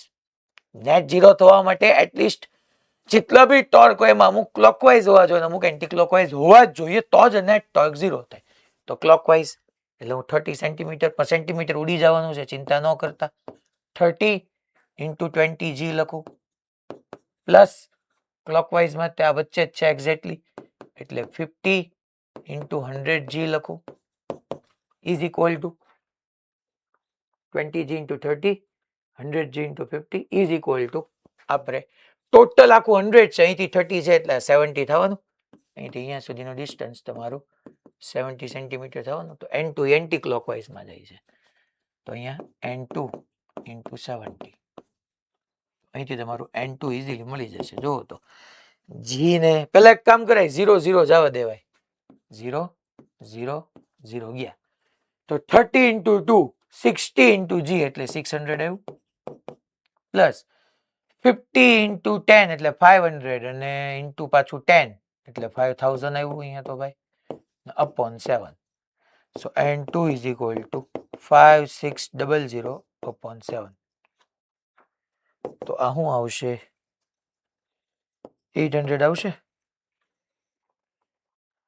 અને n2 800 આવે તો n1 તમે અહીંથી જોવા જાઓ કે ભાઈ 1200 minus 800 કરો એટલે 400 આવી જાય, અને n2 આવી ગયું પૂરું.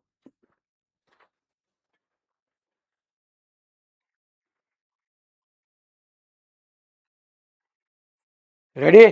મોરબી આ હું હાલે છે પાછળ?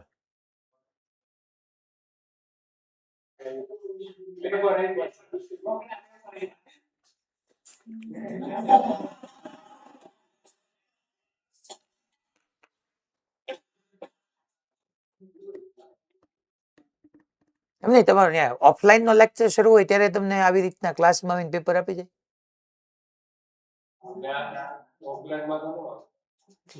ઓફલાઈન નો લેક્ચર હોય ને ઓનલાઈન નો લેક્ચર ન હોય, ઈ કોમેડી હોય એવું હોય ને.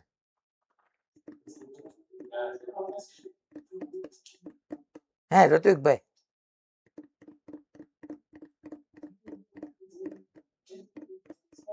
એ ઋત્વિકભાઈ હેલો, એવું જ હોય ને. ઓફલાઈન નો લેક્ચર કહેવાય, ઓનલાઈન નો લેક્ચર નો કહેવાય, ઈ કોમેડી કહેવાય. હે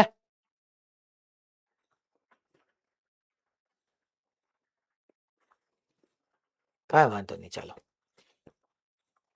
सबका किया सबको भुगतना पड़ेगा, 400 ન્યૂટન. ટૂંકમાં ક્વેશ્ચન રેડી ભાઈ? Okay fine. હવે આપણે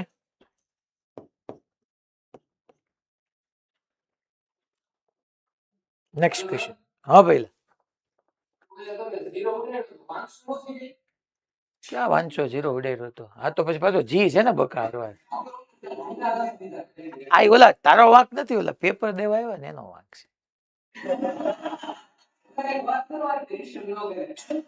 ના ના, પણ હવે આ કોમન સેન્સ કહેવાય ને કે લેક્ચર ગમે હોય, લેક્ચર જ હોય, સમજાય છે? આ કોમન સેન્સ કહેવાય ને, એમ ટૂંકમાં કે ભાઈ લેક્ચર હાલતો હોય ત્યારે આપણે ક્લાસમાં ન જવાય. ચલો, મારા ઘરે તો સ્ટુડિયો જ છે, આવો સ્ટુડિયો જ છે. મારો 3 વર્ષનો છોકરો છે ને, એને ખબર છે કે પપ્પા જયારે સ્ટુડિયોની અંદર શૂટ કરતા હોય ને ત્યારે ત્યાં અંદર ન જવાય, એ ડિસ્ટર્બન્સ થાય. એને પછી આવી રીતના બોર્ડ ઉપર કંઈક કરવું હોય, પછી આવે ઓલી ચાર બેર રે બોર્ડ ઉપર, પછી અહીંયા બધું કરે.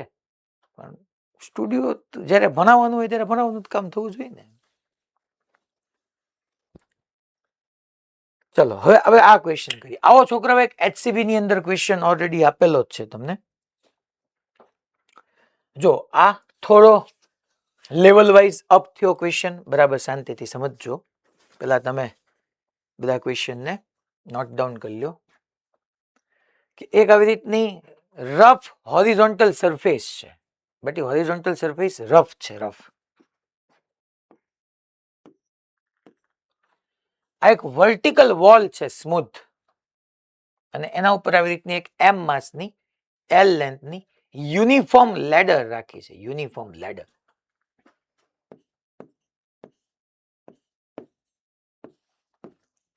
એલ લેન્થની એવી યુનિફોર્મ લેડર રાખી છે. લેડર એટલે નિશાણી, ટૂંકમાં આપણા ઘરે હોય જ, આ તમને બધાને ખબર જ છે કે એક આવી રીતની વર્ટિકલ વોલ હોય, નીચે આવી રીતનું ગ્રાઉન્ડ હોય, અને ઓલી નિશાની રાખી હોય. અહીંયા સરફેસ રફ મેં કીધી છે. જનરલી તમને ખબર છે કે અમુક દિવાલમાં અમુક તમારી ઘરમાં લાદી એવી રીતના લીસી હોય ને, એટલે તમે નીચે ઓલો કોથળો રાખ્યો હોય, લપસી ન જાય એટલે. બાકીની તો તમે ચડવા જાઓ તો ગમ કરતી ગરી જાય ક્યાંક. તો આપણું રિયલ લાઈફ એક્ઝામ્પલ જ છે બધા. મોડાસા વાળા જો તો ભાઈ લાઈટ ગઈ એટલે વી ગયા હતા, કે વેઇટિંગમાં છે. આ ક્વેશ્ચન ટૂંકમાં તમારે, if ladder stay at rest, ટૂંકમાં લેડર રેસ્ટ પર રહેતી હોય, ટૂંકમાં સ્થિર રહેતી હોય, સ્ટે છે કદાચ, સ્ટે ટૂંકમાં રહેતી હોય. If ladder stay at rest, then find the unknown forces. HCV ની અંદર તમને ક્લિયર કીધેલું છે. જો HCV નો ક્વેશ્ચન તમને દેખાડી જ દઉં સાથે સાથે. ટૂંકમાં ઈ જ છે, પણ મેં આને બધા ફોર્સિસ સાથે મારે ડિસ્કસ કરવું છે. એટલે ભલે 1 મિનિટ તમને ટાઈમ આપીશ, ચિંતા ન કરતા, પણ પહેલા મારે આમાં ગોતવું પડશે. ક્રમ બધા આડાવડા થઈ ગયા છે ને. જો આ રહ્યો, આ છે question. a uniform ladder of mass 10 kg, એટલે માસ તમને આપી દીધું. leans against a smooth vertical wall. Vertical wall smooth છે. Making an angle 53 degree. ટૂંકમાં અહીંયા આવી રીતની ઓલી લેડર છે, અને કેટલાનો એંગલ બનાવે છે? 53 degree. With it, the other end rest on a rough horizontal floor. આ તમારી horizontal floor છે, આ rough છે, જો એ જ છે. Find the normal force and the frictional force that the floor exert on the ladder. એ થઈ ગયું. મેં બધા અનનોન ફોર્સિસ કહી દીધા છે, અહીંયા જ છે ક્વેશ્ચન. ખાલી આમાં એટલો ફેર છે, 10 kg આપ્યું છે અને એંગલ 53 ડિગ્રી આપી દીધો છે. મેં આની અંદર એવું કાંઈ ન કરતા, ખાલી અહીંયા તમને એમ કીધું આ એંગલ એક થીટા તમે શો કરી નાખજો. આ એંગલ એક થીટા હું કહી દઉં છું ખાલી.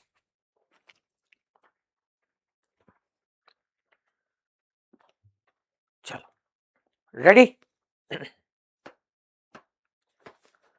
તો હવે પહેલા તો અહીંયા ક્વેશ્ચન શું છે? અનનોન ફોર્સિસ જેટલા છે એ બધા ફાઇન્ડ કરવાના છે. ચાલો, પહેલા તો મને એટલી ખબર પડે કે સાહેબ આનો વેઇટ આવે, એમ માસ છે તો એ તો આપણને ખબર જ હોય, એમ માસ કીધું હોય ઇન્ટુ જી 10 કરો એટલે ગ્રેવિટેશનલ ફોર્સ તો ખબર જ છે. તો અનનોન ફોર્સિસ ની અંદર ગ્રેવિટેશનલ ફોર્સ નહીં આવે, કારણ કે મેં તમને માસ એમ આપ્યું છે, ઇન્ટુ જી કરો એટલે એ તો નોન થઈ ગયું, બરાબર? એટલે ઈ એમજી તમારા અનનોન ફોર્સિસ ની અંદર ન આવે. અચ્છા, યુનિફોર્મ લેડર છે તો બધું જ માસ એના સેન્ટર પર કોન્સન્ટ્રેટ થયેલું, એટલે અહીંયા ક્યાંક હોય, that is the centre of માસ, એટલે અહીંયા એમજી હોય, એટલે એનું સેન્ટર ઓફ માસ છે, એ બધું જ એમજી જે છે એ કોન્સન્ટ્રેટ થયેલું હોય. ઓકે, પછી તો કે હવે આપણે એક કામ કરીએ, આ એમજી અહીંયા વ્યૂ ગયું. બીજું તો કે આ એમજી ને કારણે લેડર ક્યાં જવા ટ્રાય કરે? નીચે. એટલે લેડર હોરિઝોન્ટલ સરફેસ ને પુશ કરે, તો હોરિઝોન્ટલ સરફેસ સામે લેડર ને પુશ કરે. That pushing force is normal force N1. Okay, આ N1 આવી ગયો.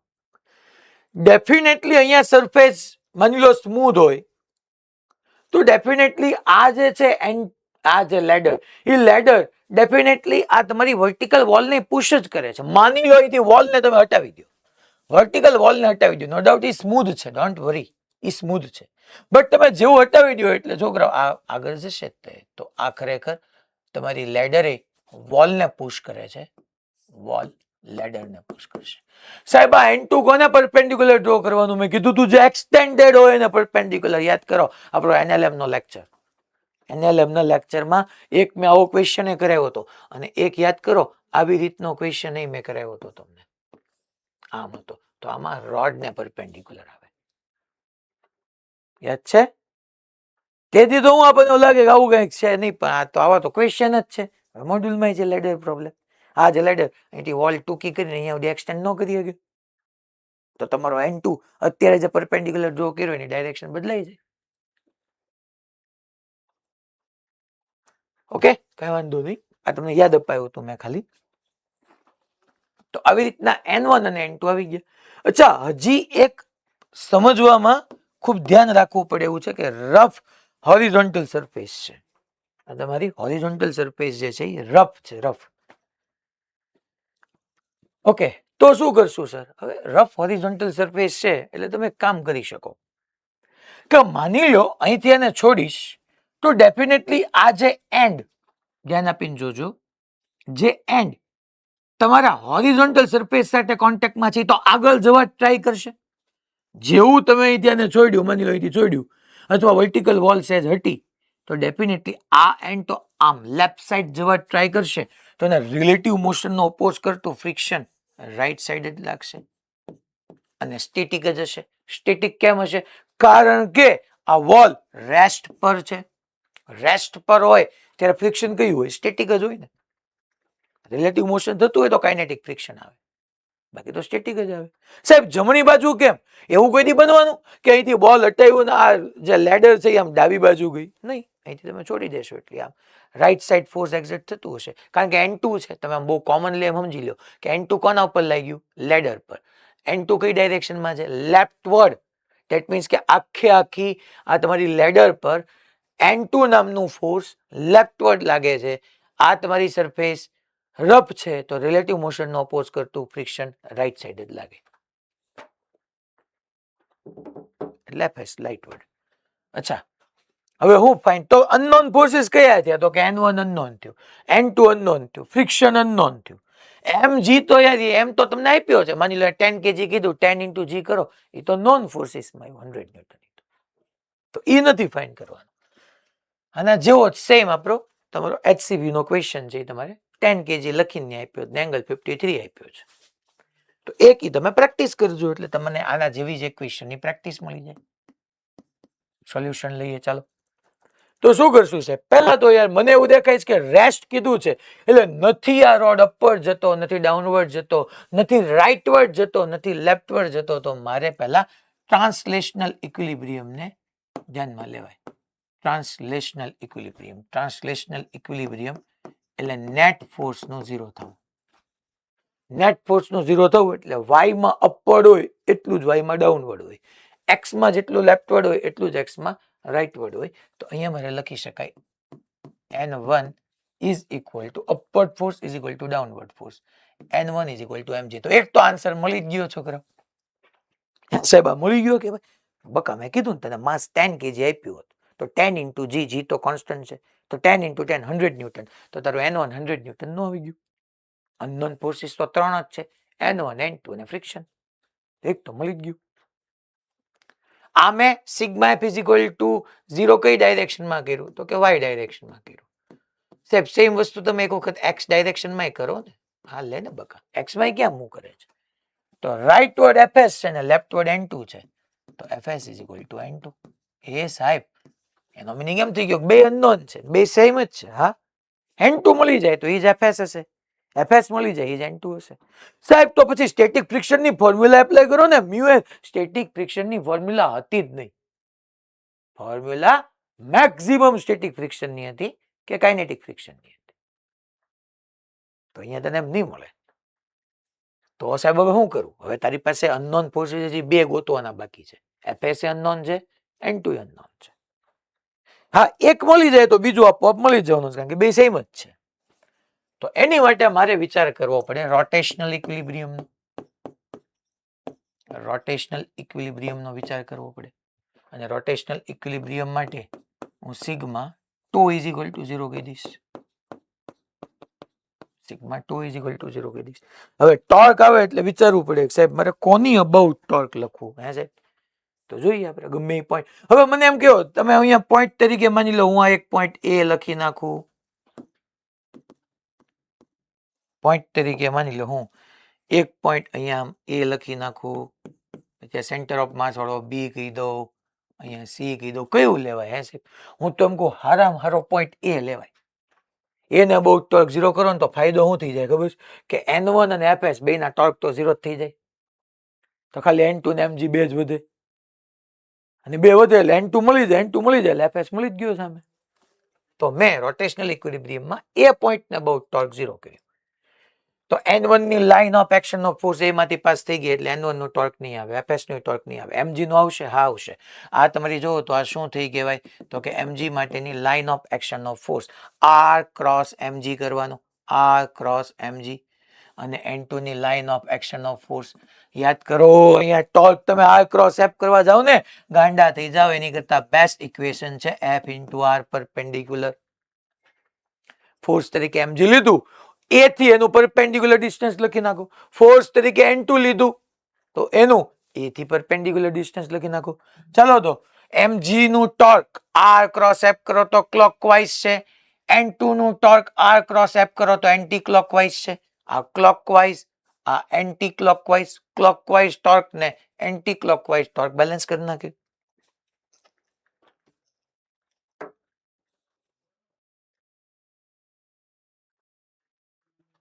અલા ખબર પડી?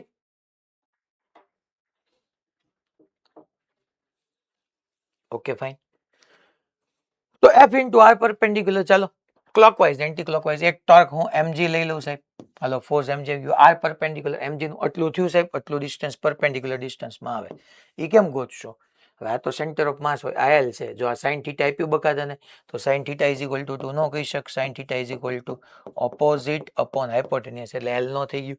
તો આખે આખું આ ડિસ્ટન્સ જે છે તારું આખે આખું એ L sin θ નો આવી જાય.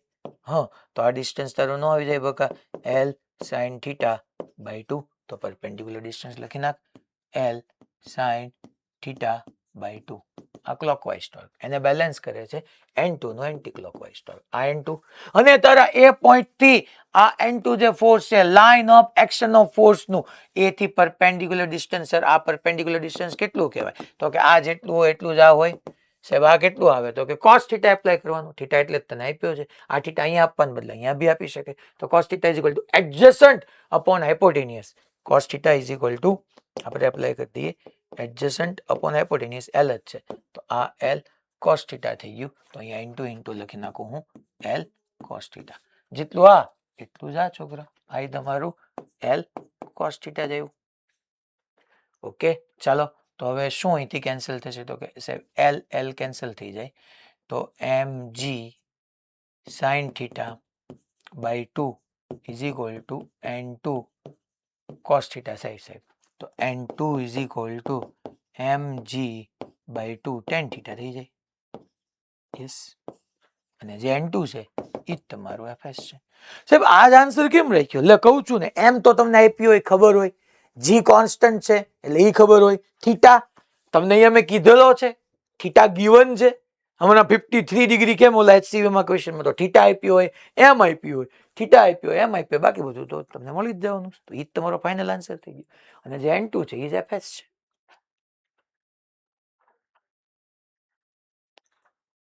એ રેડી?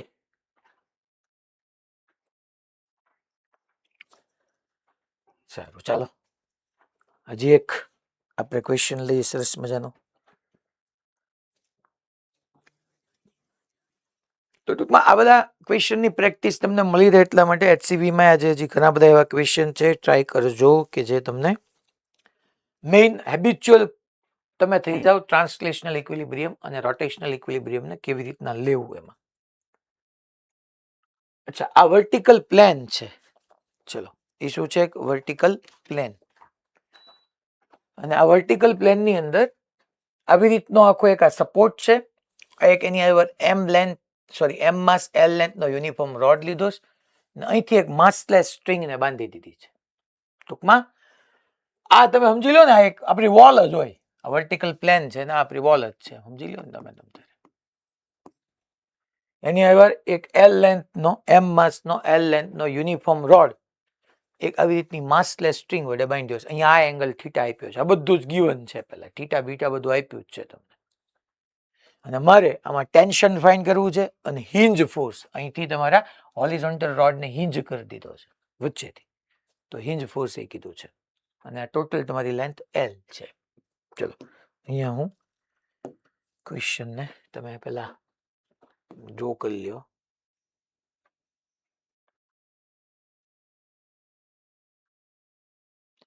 ये हुई कॉपी, ये हुआ पेस्ट.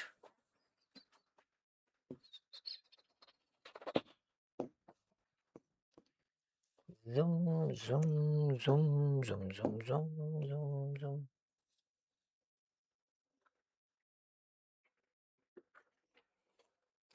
चलो આવી રીતના क्या कि सिचुएशन से सिचुएशन हो रिप्लाई થઈ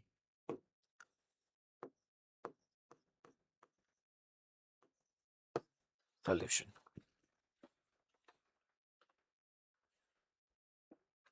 ચલો તો આ એક યુનિફોર્મ આખે આખો રોડ છે. તો બધું જ માસ એના સેન્ટરમાં કોન્સન્ટ્રેટ થયેલું હોય તો mg તો નીચે તરફ આમ લાગવાનું જ છે. ટોટલ લેન્થ તમને કીધેલી છે. ટોટલ લેન્થ L છે. ટોટલ લેન્થ L છે તો mg આવી રીતના એક્ઝેક્ટ થશે. એક્ઝેક્ટલી વધશે.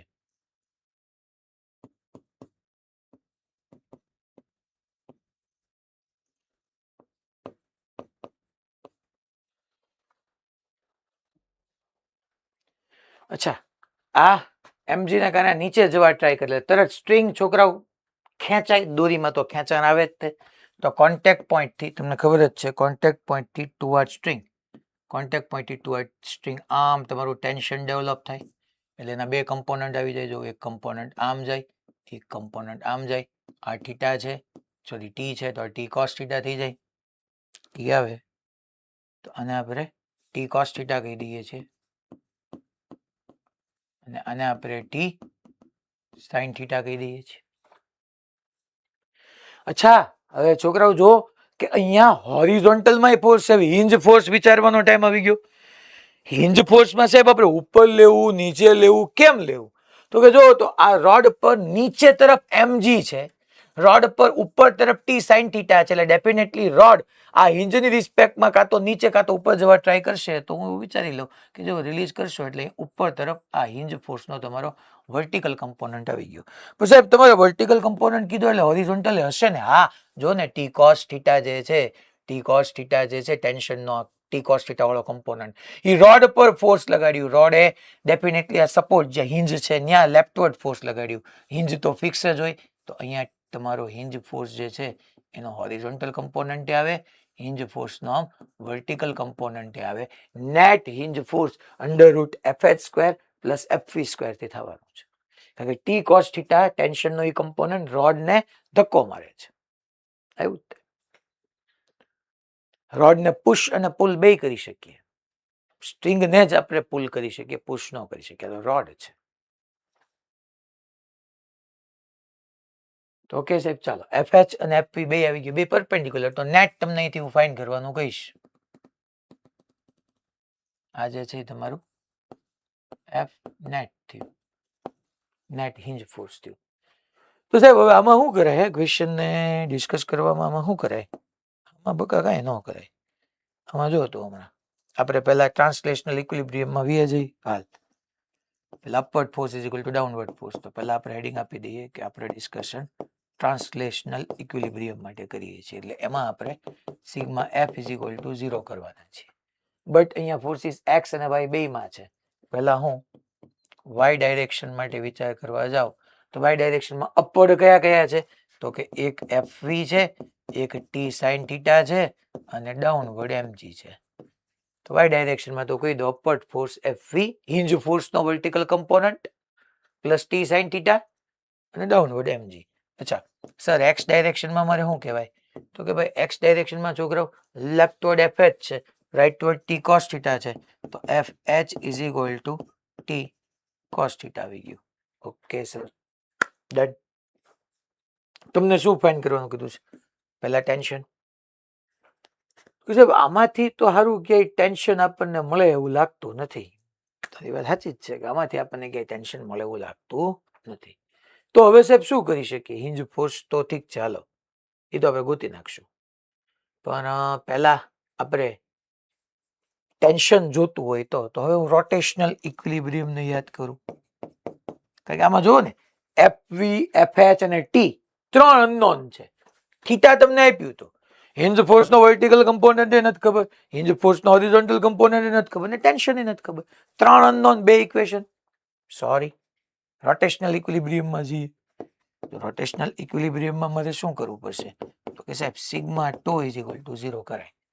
કયા પોઈન્ટને અબાઉટ ટોર્ક લેવું જોઈએ? હવે તમને ધીમે ધીમે કરતા ખબર પડી ગઈ કે અહીંયા સાહેબ આપણે જો આ હિંજ પોઈન્ટ કર્યો છે ને એને ઓ કહી દઈએ ને ઓને અબાઉટ ટોર્ક 0 કહી દઈએ ને હારા મારું રહે. કારણ કે સીધું એફ ને એફ એચ બે ના તો ટોર્ક 0 થઈ જાય. ઇવન ટી કોસ થીટા નો ટોર્ક એ 0 થઈ જાય. જો ટી કોસ થીટા ની તે line of action of force તો તમારા રેફરન્સ પોઈન્ટ માંથી જ પાસ થઈ જાય. તો ઓ ને જો તમે રેફરન્સ પોઈન્ટ તરીકે લઈને ઓ ને અબાઉટ ટોર્ક 0 કરો છો તો એફવી નું ટોર્ક 0, એફએચ નું ટોર્ક 0, ટી કોસ થીટા નું ટોર્ક 0. ખાલી એમજી નું આવશે, આર ક્રોસ એફ કરો તો એમજી નું ક્લોકવાઇઝ આવ્યું અને ટી સાઇન થીટા નું એન્ટી ક્લોકવાઇઝ આવ્યું. તો clockwise torque is equal to anti clockwise torque આપણે લખી શકીએ છોકરાઓ. એમજી માટે મારે લખાય ફોર્સ તરીકે એમજી. હું ફોર્મ્યુલા યુઝ કરું છું, torque is equal to F into R perpendicular. તો છોકરાઓ સેન્ટર ઓફ માસ નું ડિસ્ટન્સ તો L/2 થવાનું છે અને ઓલામાં ટી સાઇન થીટા ઇન્ટુ છોકરાઓ આપણે શું લખશું? L. ચાલો અહીંથી તમને ટેન્શન મળી ગયું ઈઝી રીતે, મસ્ત ટેન્શન મળી ગયું. L cancel, T is equal to mg cosec theta by 2. 1 sin theta એટલે કોઝેક થીટા થાય ને.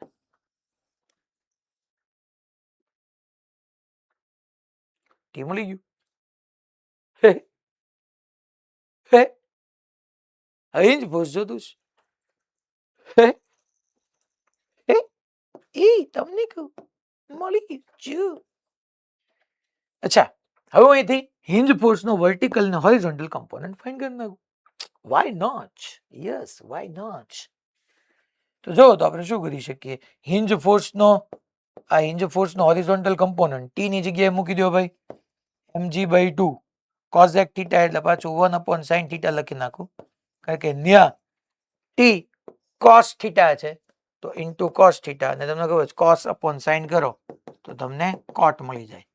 તો mg/2 કોટ થીટા આવી ગયું. આ હિન્જ ફોર્સ નો હોરિઝોન્ટલ કમ્પોનન્ટ આવી ગયો. પછી આપણે હવે શું કરીએ સાહેબ?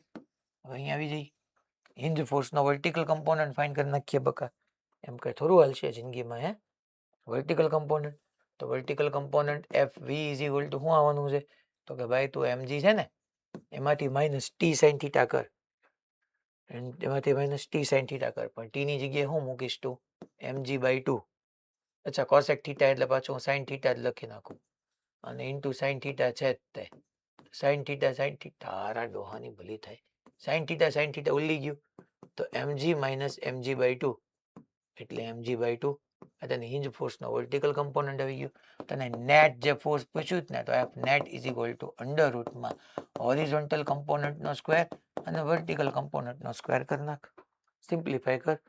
mg/2 એટલે m² g²/4, mj એ તું કોમન લઈ લે એટલે mg/2 બહાર આવી જશે. અંડર રૂટમાં 1 પ્લસ કોટ સ્ક્વેર થીટા થયું અને સિમ્પ્લિફાય કરી નાખ. તારો આવી ગયો જવાબ.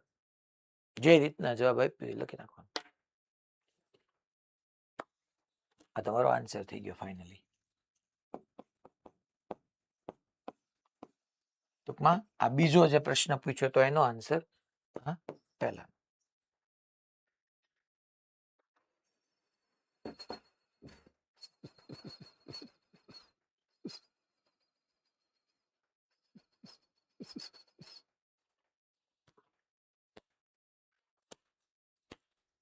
चलो अब हम आगे बढ़ते हैं.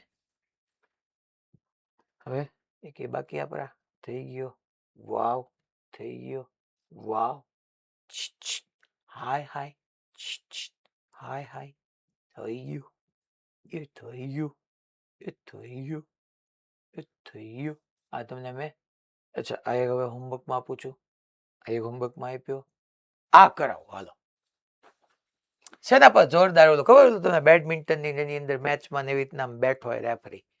એટલે રિયલ લાઈફ એક્ઝામ્પલ થી જ અહીંયા તમારા ડિસ્કશન થવાના છે. જો મસ્ત ક્વેશ્ચન છે, યુ નો, મસ્ત, just ચકાસ.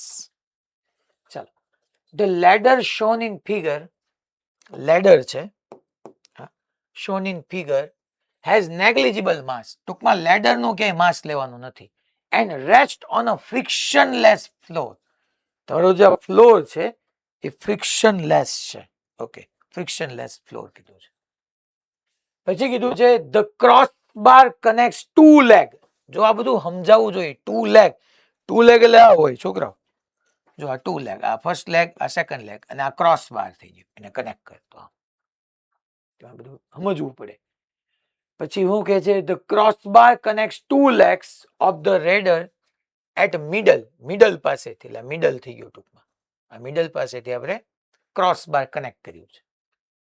The angle between two legs is 60 degree. આ બંને વચ્ચેનો એંગલ 60 ડિગ્રી આપ્યો છે. જો the fat person sitting on ladder, fat person sitting on ladder has mass 80 kg.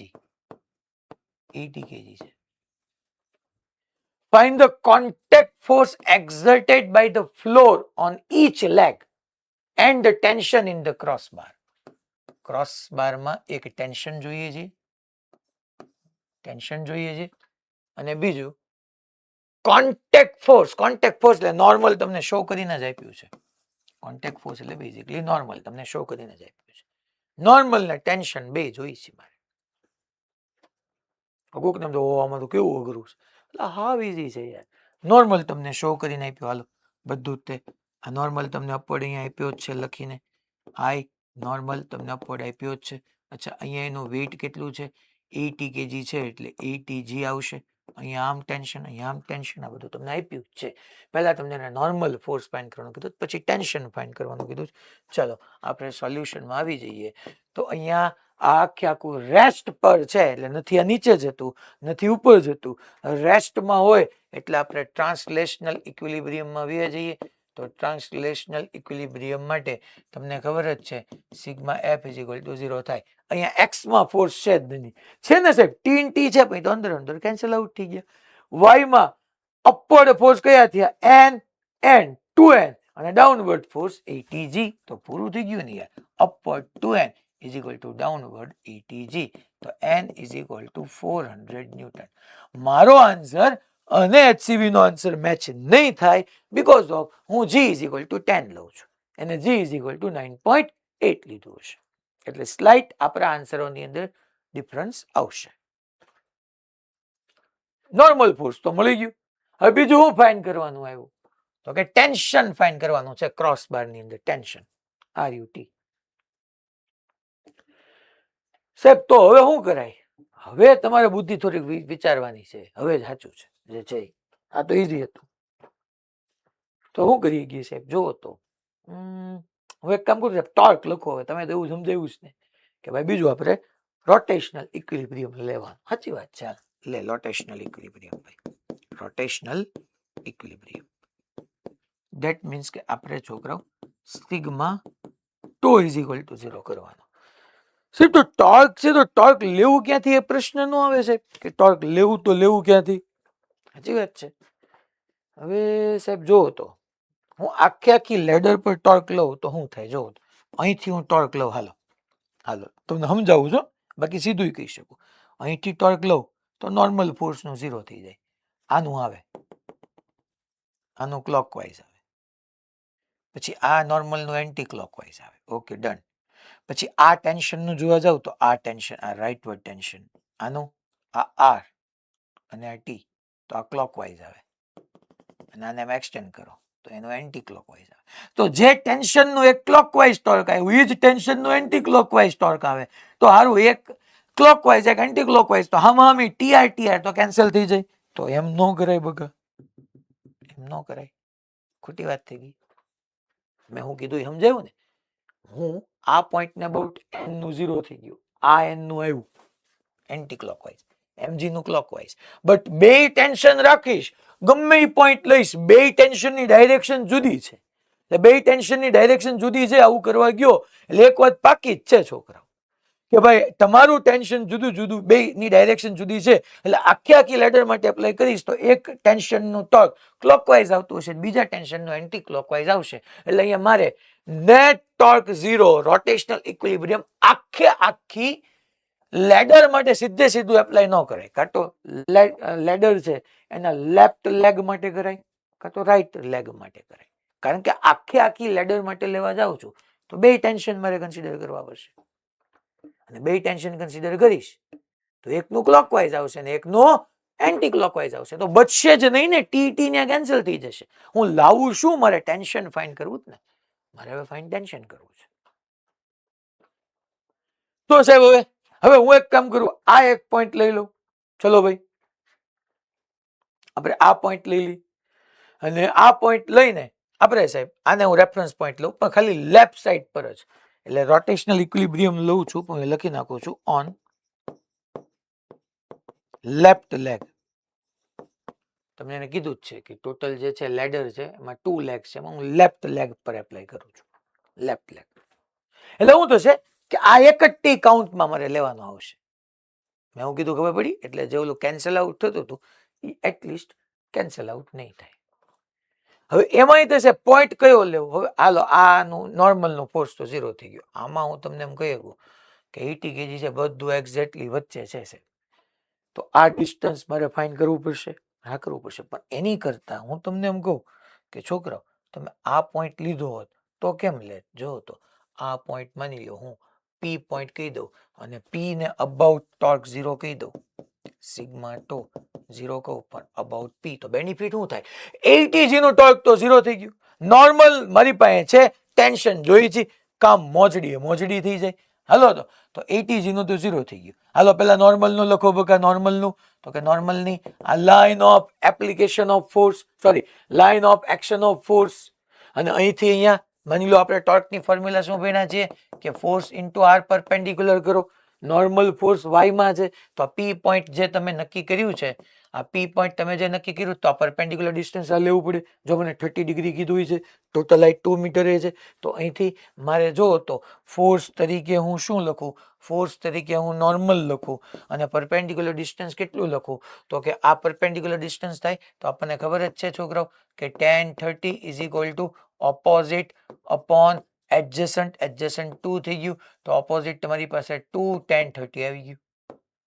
આ 2 tan 30 આવી ગયું, તો અહીંયા લખી નાખું 2 tan 30. tan 30 that means 1/√3 થયું. tan 30 એટલે 1/√3 થયું. હાલો સાહેબ, આ કઈ ડાયરેક્શનમાં થયું? આર ક્રોસ એફ કરવાનું બકા. આ આર થયું. જો આમાં ઘણા બહુ ભૂલ કરે છો ડાયરેક્શનમાં. તારું ટોર્કની formula R vector cross F vector છે, ધ્યાન આપો. એટલે પહેલા આ પોઈન્ટ થી આર સેટ કરો, આર અને એફ અપવર્ડ છે, તો આર ક્રોસ એફ એટલે ક્લોકવાઇઝ ટોર્ક થયું, ક્લોકવાઇઝ. આને જે ટેન્શનની લાઇન ઓફ એપ્લિકેશન છે સાહેબ, આ અરે એંગલ આ નથી તારો, આ કાંઈ આપણો રેફરન્સ પોઈન્ટ નથી, રેફરન્સ પોઈન્ટ આ છે. તો હવે આ આર થયું, આ આર, પણ ટેન્શન તો રાઇટવર્ડ છે, તો આમ જો એન્ટી ક્લોકવાઇઝ. ફરીથી અહીંયા ધ્યાન આપીને જોઈ લો, સિગ્મા ટો 0 થઈ જશે. સિગ્મા ટો 0 થવા માટે જેટલા બી ફોર્સીસ હોય એ બધાના ટોર્કમાં એટલીસ્ટ 5 ટોર્ક એન્ટી ક્લોકવાઇઝ હોય તો એક ક્લોકવાઇઝ આવવું જ પડે. બધા ક્લોકવાઇઝ કે બધા એન્ટી ક્લોકવાઇઝ હોય તો હું આ સ્ટેટમેન્ટ ન લખી શકું. પહેલા મેં નોર્મલનું લીધું, આ તમારું પરપેન્ડિક્યુલર ડિસ્ટન્સ થયું, તો આ આર અને એન ઉપર, આ એન ઉપર, એટલે જો ક્લોકવાઇઝ આવ્યું. પછી હવે ટી આવ્યું, આ પોઈન્ટ થી એનું પરપેન્ડિક્યુલર થયું. હું લેફ્ટ લેગ પર વાત કરું છું, લેફ્ટ લેગ પર ટેન્શન રાઇટવર્ડ છે, તો આ આર અને ટેન્શન રાઇટવર્ડ, એટલે જો એન્ટી ક્લોકવાઇઝ થયું. આ ક્લોક જે છે, સોરી આ ટોર્ક અહીંથી આને આમ લખી નાખો, આ તમારું નોર્મલ અહીંયા સુધી આવી ગયું, આ ક્લોકવાઇઝ અને આ તમારું એન્ટી ક્લોકવાઇઝ. લા ખબર પડી મેં હું કીધું ભાઈ? ટોર્ક ક્યાંથી કેમ લીધા એ ભેજામાં ઉતર્યું, ક્લોકવાઇઝ ને એન્ટી ક્લોકવાઇઝ કેમ થયા? પક્કું અમદાવાદ? ઓકે, તો sigma tau is equal P is equal to 0 મેં કીધું, તો સામે બીજું લખવાનું આવશે ટેન્શન ટી. અને સાહેબ આ ડિસ્ટન્સ જો મને તૈયાર કરીને આપ્યું છે, દેટ ઇઝ 1 મીટર આપ્યું જ છે, તો ઇન્ટુ 1, તો ટી મળી ગયું ને છોકરો. એન કેટલું છે 400 into 2 by √3, that means tension તમારું 800 બાય √3. આનું કેલ્ક્યુલેશન કરશો તો આન્સર જે HCB માં આપ્યો છે એક્ઝેક્ટલી નહીં હોય. કેમ નહીં હોય? કારણ કે મેં જેની વેલ્યુ 10 લીધી છે ત્યાં તમને 9.8 લઈને આપી છે. એટલે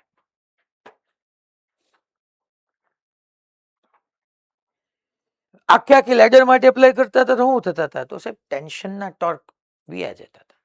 અમારે ટેન્શન તો ફાઇન કરવું હતું. તો એવા પોઈન્ટ કેવી રીતના આપણે ડિસ્કશન ન કરવું જોઈએ કે જે ફિઝિકલ ક્વોન્ટિટી ફાઇન કરવી એ 0 થઈ જાય. પણ તમે જોવા જાવ 2/√3 ઇન્ટુ નોર્મલ આવ્યું ત્યાં તમને સમજાઈ જાય 2/√3 ઇન્ટુ નોર્મલ, એટલે આન્સર આપણો કરેક્ટ જ છે.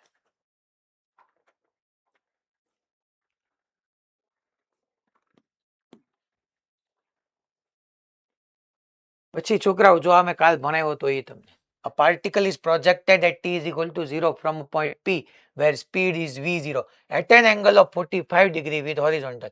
Find the magnitude and direction of angular momentum of the particle about the point P at time t is equal to v0 by g. t is equal to v0 by g કયો time છે? તો કે તમે v0 થી throw કર્યું હતું, speed v0 at an angle of 45 degree. તો આ ટાઈમે તમને પૂછ્યું છે આમ અહીંથી આમ, ત્યારે તમને એંગ્યુલર મોમેન્ટમ આ પી પોઈન્ટ પાસેથી ફાઇન કર્યું હતું. કેટલાથી? તો કે ભાઈ આ v0 હતું હોરિઝોન્ટલ સાથે 45 ડિગ્રી થી, at an angle of 45 degree to the horizontal. તો આ શું થઈ ગયું? v0 cos 45, આ થઈ ગયું v0 sin 45. સાહેબ આ t is equal to v0 by g એ ક્યાં હશે? જોવું પડે તમારે. મેક્સિમમ હાઇટ સુધીનો ટાઈમની ફોર્મ્યુલા શું હતી? તો કે ભાઈ v0 sin 45 by g, v0 sin theta by g હતું. હા સાહેબ, તો v0 by g sin 45 બોલતો બકા 1/√2. તો આ ટાઈમ v0 by g તને કહે છે v0 by g એ ક્યાં હશે? તો કે આપણને એવામાં જ કઈ નહીં, ગમે નહીં આઝ્યુમ કરી લેવાનું અને ત્યાં ટાઈમની જગ્યાએ v0 by g મૂકી દે. ટૂંકમાં મેક્સિમમ હાઇટ પર હશે નહીં, કારણ કે મેક્સિમમ હાઇટે પહોંચવા માટે તો v0 by √2g થાય. અહીંયા નહીં હોય કારણ કે ત્યાં પહોંચવા માટે તો 2v0 by g તું કર, એટલે કે 2v0 તો √2v0 by g થાય. આ ટાઈમ v0 by √2g થાય. અહીંયા ફોર્મ્યુલા એપ્લાય કર, 2v0 sin 45 by g કર એટલે તને સમજાઈ જશે. આ √2v0 by g આવે તો હશે ક્યાંક વચ્ચે, ક્યાંક અહીંયા ક્યાંક અહીંયા ક્યાંક, પછી તો આર વેક્ટર કરીને એપ્લાય કરી દેવાનું એંગ્યુલર મોમેન્ટમ. અહીંયા ક્યાંક લીધું જો એક્ઝેક્ટલી મેક્સિમમ હાઇટે છે નહીં. પછી આર ક્રોસ વી અમે લખતા શીખવાયું હતું, vx કેમ લખવાનું, x કેમ લખવાનું, vy કેમ લખવાનું, y કેમ લખવાનું, અને આર ક્રોસ પી. સાહેબ આર ક્રોસ પી કેમ કર્યું? કારણ કે વાત થાય છે બકા પાર્ટિકલ માટે. રિજિડ બોડી હોય તો આ ઓમેગા આવે ને, પાર્ટિકલ હોય તો આર ક્રોસ પી આવે. એટલે તારે અહીંયા એપ્લાય કરી દેવાનું, L vector is equal to R cross P. અહીંયા ક્યાંક હશે, અહીંયા ગમે ત્યાં હોય. આર ની જગ્યાએ તને ખબર જ છે એક્સ આઈ કેરેટ પ્લસ વાય જે કેરેટ, પી ની જગ્યાએ એમ તે બાર કાઢી લીધો હોય બકા, વી ની જગ્યાએ એક્સ માં VX I caret plus VY J caret કરી નાખ. અમે કરાવ્યું હતું કાલે R cross P at any time T, યાદ કરો. HCV નો ક્વેશ્ચન છે. હલો, ખબર પડી ભાઈ? Okay fine. વર્કઆઉટ એક્ઝામ્પલ આ 12 નંબરનો છે, તો ટૂંકમાં તમે સોલ્વ કરી શકો છો. આપ જો find kinetic energy of disc and angular momentum about an axis of rotation. જે શરૂઆતમાં મેં ભણાવ્યું એના ઉપરનો એક ક્વેશ્ચન HCV નો જ કે એંગ્યુલર મોમેન્ટમ ફાઇન્ડ કરવાનું અને કાઇનેટિક એનર્જી ફાઇન્ડ કરવાની તમારે. જો કર્યું છે હાઈ 5 ઓમેગા સ્ક્વેર ની બધું. ઓકે સારું, આટલું રાખીએ છીએ આજે. કાલે હું તમને હોમવર્ક લઈ લઈશ અને થોડુંક હવે આમાં બાકી છે. બાકી અહીંયા આપણું એંગ્યુલર મોમેન્ટમ કન્ઝર્વેશન લઈને પછી આપણે છેલ્લો ટોપિક આ ચેપ્ટરમાં શરૂ કરશું, that is pure rolling. Right, ત્યાં આપણું ચેપ્ટર પતી જશે. હજી એક એંગ્યુલર મોમેન્ટમ કન્ઝર્વેશન કાલે લઈશ. પહેલા આમાં જે એક મારે મોમેન્ટ ઓફ ફોર્સ ભણાવવાનો બાકી છે, કપલ તમે ભણાવો તો એ ભણાવવાનું બાકી છે. એ ભણાવીને પછી તમારા ડાઉટ લઈ લઈશ. આજના ક્વેશ્ચનમાં ટૂંકમાં આજના હોમવર્કમાં કંઈ ડાઉટ હોય તો આજ સાંજ સુધીમાં કે રાત સુધીમાં ઋત્વિક સરને કે મને મોકલી દેવા, જેથી કરીને કાલે લેક્ચરમાં સવારે આપણે કવર કરી લઈએ, એટલે કંઈ વાંધો ન આવે.